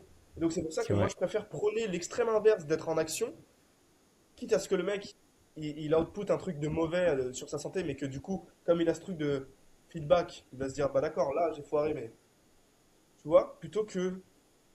Parce que là par exemple, là Baptiste a investi sur toi. Je pense que t'es quelqu'un qui actionne, tu vois. En tout cas, ça va être important que tu actionnes et que tu feedback. Parce que sinon, en fait, je te jure, tu vas tomber dans ce truc de à chaque fois te dire c'est la clé euh, pour, euh, pour ce que je veux, en fait, pour ce pourquoi j'ai acheté le truc, alors que c'est les actions, tu vois. Mhm. Non, mais Enfin, 100%. Tout ce que j'ai tu eu de vois ce que je veux positif dire? dans ma vie, c'était une conséquence d'une action. Ouais. En Donc, fait, je te le dis parce que je le vois beaucoup, beaucoup, beaucoup. Et il y a des gars, gros, je connais un mec qui a acheté chez Mathis Clouet chez Hans, chez Valère. Bordel, 3 accompagnements de scaling, il a rien scale. Tu vois? Il a rien scalé. Ça m'étonne tellement pas. Mec, Hans, il me dit, c'est la plupart des clients du frérot, ils ont déjà acheté chez... Gros, ils ont déjà acheté chez son concurrent il y a un an. Comme quoi, c'est juste une question de foutre un angle marketing. Et les gens, ils sont là, ils courent. En fait, t'es juste un être humain qui court après la nouveauté en disant l'herbe est plus verte ailleurs. Mais t'as pas actionné. Tu Ouais. vois? Pareil, il y a plein de débutants. Tu te rends pas compte à quel point il y a plein de débutants qui achètent des trucs de scaling ou de trucs parce que c'est ce que tu vois le plus sur le marché en B2B. Genre, tu vas acheter un truc de scaling, tu vas scaler quelle équipe? Tu vas scaler quelle bise? Tu vas. Tu vois? Et les gens n'actionnent pas, tu te rends pas compte, les gens n'actionnent pas. Sur 100 personnes closées, ils sont 5 dans l'appel de coaching. Genre, il y a trop de dingueries, mais ça, je te parle de ça. Dans plein d'accompagnements que je connais, plein d'accompagnements, c'est ça, genre. Les gens Ouais. achèteront toujours l'information, ils sont addicts à ça, parce que c'est tellement plus facile d'acheter ça et te dire, waouh, j'ai 100 modules à regarder, ou waouh, j'ai des calls one-one, plutôt que waouh, j'ai 4 heures de deep work à enculer, tu vois. C'est pour ça que pour moi, le futur, c'est que en vrai, les gens vont quand même se rendre compte tôt ou tard que l'information ne va pas venir les sauver et que les meilleurs accompagnements, ça va être ceux qui vont réussir à faire en sorte que les élèves passent à l'action. Et du coup, ça va passer par plus de mentorat, plus d'accès one-one ou plus de drive avec des deadlines, des trucs précis, tu vois, pour que les gens, bah, Hmm. oui, ils soient, ils aient de la nouvelle information, mais surtout, ils passent à l'action parce qu'en fait, leur inaction, elle leur coûte plus cher que leur manque d'information. Et les gens aiment trop vendre l'information, mais pour moi, il faut aussi vendre le passage à l'action. Parce que moi, en tout cas, ce qui m'a le plus offert de résultats, j'ai aussi été dans des accompagnements scaling et tout. Au final, tu as du coaching de groupe, tu as un CSM et tout. Donc, tu as de l'information, c'est stimulant, mais tu pas de résultats. Et au fond, ce qui compte, c'est quand même d'avoir des résultats. Donc, moi, ce qui a créé un switch pour moi, et ce que je prône aussi dans mon accompagnement comme ça, c'est d'avoir pris un mec qui était un ou deux paliers au-dessus de moi. Pas 5, 6 paliers, tu vois. Un ou deux paliers au-dessus. Ok. Et derrière, par contre, je peux m'offrir beaucoup d'accès à lui pour voir exactement comment il fonctionne et comment il implémente les choses et comment il réfléchit et comment il m'apprend mes lacunes, etc. Et Hmm. ensuite, j'atteins son palier parce que j'ai toute la data nécessaire pour l'atteindre vu que j'ai eu énormément d'accès à lui. Et une fois que je suis à ce palier-là, je prends un autre mec, un ou deux paliers au-dessus, je fais la même C'est ça. chose, un ou deux paliers au-dessus, je fais la même chose, Voilà. etc. Ultra smart, tu sais pourquoi c'est bien de faire ça? Parce qu'absolument toutes les informations que le mec va te donner, c'est actionnable. Ouais. Sinon, frérot, qu'est-ce que tu vas actionner un truc de gestion d'équipe de SOP alors que t'es tout seul dans ton business, frère? Tu vois ce que Frère, je je veux te dire? jure, il y en a, ils posent des questions sur les sales team et tout, mec, ils font 5K par mois. Je suis là, mais Ils c'est font quoi ce 5K, bordel? frère. Qu'est-ce que tu vas scale unique? Enfin, tu vois? Et du coup, c'est pas actionnable, mais en fait, t'as acheté de l'information pour te branler, tu vois. Et donc, c'est ultra Ouais. smart, effectivement, à ce moment-là. Et pour moi, tu sais, c'est pas une question de la forme de l'accompagnement, genre si c'est du one-one ou pas. Le one-one, c'est juste un truc qui va te donner plus de dopamine, je pense, un truc pour actionner plus. Tu vois ce que je veux dire? Mais, Hmm. mais je pense Ouais, qu'il compte, plus de c'est l'info. responsabilité. Ouais, tu vois, je pense que Hmm. c'est l'information. Genre, là, par exemple, moi, je suis en one-one aussi avec un mec. Frérot, j'ai call avec lui lundi. Si j'ai pas fait ce que j'ai à faire là, putain, tu vois. Et du coup, bam, bam, bam, action, tu vois. Et, Ouais, tu te laisses et, pas et le choix. voilà. Et si t'es pas en B2B, euh, ou du moins, si tu vois que les mecs, ils passent pas à sélection, je pense qu'il y a des gros modules mindset à inculquer dans, Ouais, euh, ouais, dans les c'est vrai. accompagnements, tu vois. Moi, bah là, tu vois, je le note. Je vais me noter ce truc. Je vais mettre, ok, tu viens de rentrer chez moi. Lis ce truc et mets-le limite en fond d'écran si tu veux, tu vois. C'est input, process, feedback, output, feedback. Sinon, Ok. je peux te donner l'information que tu veux. On peut se faire le nombre de call one-one que tu veux. Il va rien se passer. Il y a un mec, tu sais, ça t'est déjà arrivé ou pas? Moi, il y a un gars, il m'a payé 1500 € pour un accompagnement de un mois. Même pas. À l'époque, j'étais pas cher, t'as vu? J'étais pas cher. Un mois pour 1005. Et bah, j'ai plus de nouvelles. Ouais. Ouais, t'en as, ils payent et ils se barrent. Ouais, T'es là, ça après, donne un petit chose de dopamine, gros. ouais, ouais.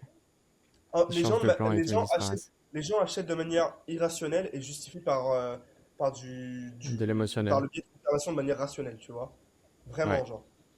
Vraiment, tu vois. ouais. Ça, j'ai acheté 80 balles. Je m'en suis servi 3 fois. Pourtant, quand j'ai acheté ce truc-là, tu vois, et ben j'étais là à me justifier. Non, mais ça va me permettre d'avoir un double écran sur mon Mac et de. Frérot, je m'en suis servi 3 fois. L'iPad, pareil, j'ai dépensé 1000 balles. Au final, c'est ma copine qui l'utilise pour ses séquences de story parce que je l'utilise pas en double écran. Tu vois? Bref, tout ça pour dire que, genre, l'infoprenariat a des belles années devant lui, devant lui et que si tu veux actionner, enfin, faut des gens qui actionnent dans ton accompagnement. Magnifique. On Voilà. va finir avec une dernière question. Tu as 1 minute pour y Vas-y, répondre, ok, Max. Si là, vas-y. tu avais le droit à une stratégie de clipping pour qu'un infopreneur puisse passer de 20K à 100K par mois en 3 mois, sinon tu finis toute ta vie dans le salariat, comment tu t'y prendrais? Lancement d'un low ticket. Attends, un infopreneur, donc personal brand? Ouais, il fait Putain, 20K par ok. mois, il veut passer à 100K. T'as 3 mois. En strat de clipping seulement? Ok, Surtout. putain, bah, ça dépend de fou de la niche et tout, gros, de l'ICP, mais une bonne strat, ça pourrait être de se la jouer euh, low ticket en recurring à 50 balles. En fait, une Andrew Tate. Je ferais une Andrew Tate. Low Ok. ticket 50 balles. Podcast. Plus le podcast est boosté, plus c'est. Genre, s'il a 80 000 balles à mettre, autant qu'il les mette chez Legend. Ça va t'énerver. Et derrière, ça, en fait, concentration sur le contenu source, l'offre qu'il a à vendre et qui est achetable genre directement en clipping, tu vois. Et ça, putain, en combien de temps tu m'as dit? 3 mois. Ouais, bah webinaire alors en fait. En fait, webinaire à 600, comme a fait Keo, frérot. Webinaire, offre à 600 et quelques, inscription full au webinaire via le clipping, à mort, tu vois. Mais ça dépend tellement de la niche, est-ce qu'il est sur du make money, est-ce qu'il est sur... Mais on va dire, ouais, bah bon contenu source, ok. Tu offres à 500, 600 balles, inscription à un webinaire, et au webinaire, ça print. Ok. Et je prends des créateurs ou des clippers full Des clippers sur clippers, des TikTok, clippers. Insta? Des clippers, des clippers. Ouais. Stratégie TikTok, Instagram, Ouais, clippers. Juste, concentrons-nous, genre sur, tu m'as dit sur 3 mois? 3 mois, ouais. Premier mois, concentration sur le contenu source. Genre le contenu qu'on va balancer en clipping.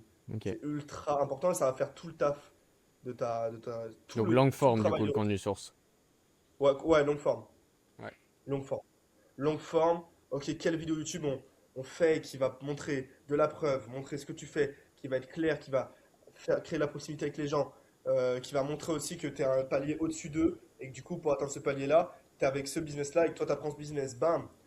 Ok, et que tu organises un cours gratuit pour un webinaire. Bam, bam, bam. Inscription au webinaire et après, ça prête. Mais putain, c'est une strat qui marche et qui est carrée, mais ça dépend tellement de la niche que genre, c'est pas universel. C'est pas. Voilà. Ouais. Mais ouais, je ferais ça. Je ferais ça. Ok. Je ferais ça. Voilà. Sympa. Bah écoute, merci beaucoup Aurélien. C'était un plaisir. Pas de Vraiment, soucis, on est plaisir parti sur plein partagé. de sujets super intéressants. Je pense qu'on va continuer à échanger pas mal. J'ai envie de te fidéliser sur l'idée de la conscience. Je vais te mettre en relation avec Anaïs. Mais, Ah, euh, putain. mais ouais, c'était vraiment un plaisir. Bravo pour ce que tu fais. C'est lourd. On reste en contact. Et du coup, si vous voulez réserver un consulting avec Aurélien, je mettrai le lien en bio. Mais je vous invite à s'abonner à son Insta aussi. Pareil pour moi. Ouais, n'hésitez pas à m'envoyer un Et message sur Instagram, y a pas de soucis. yes. Et voilà. À très vite dans un prochain épisode. Ciao, ciao.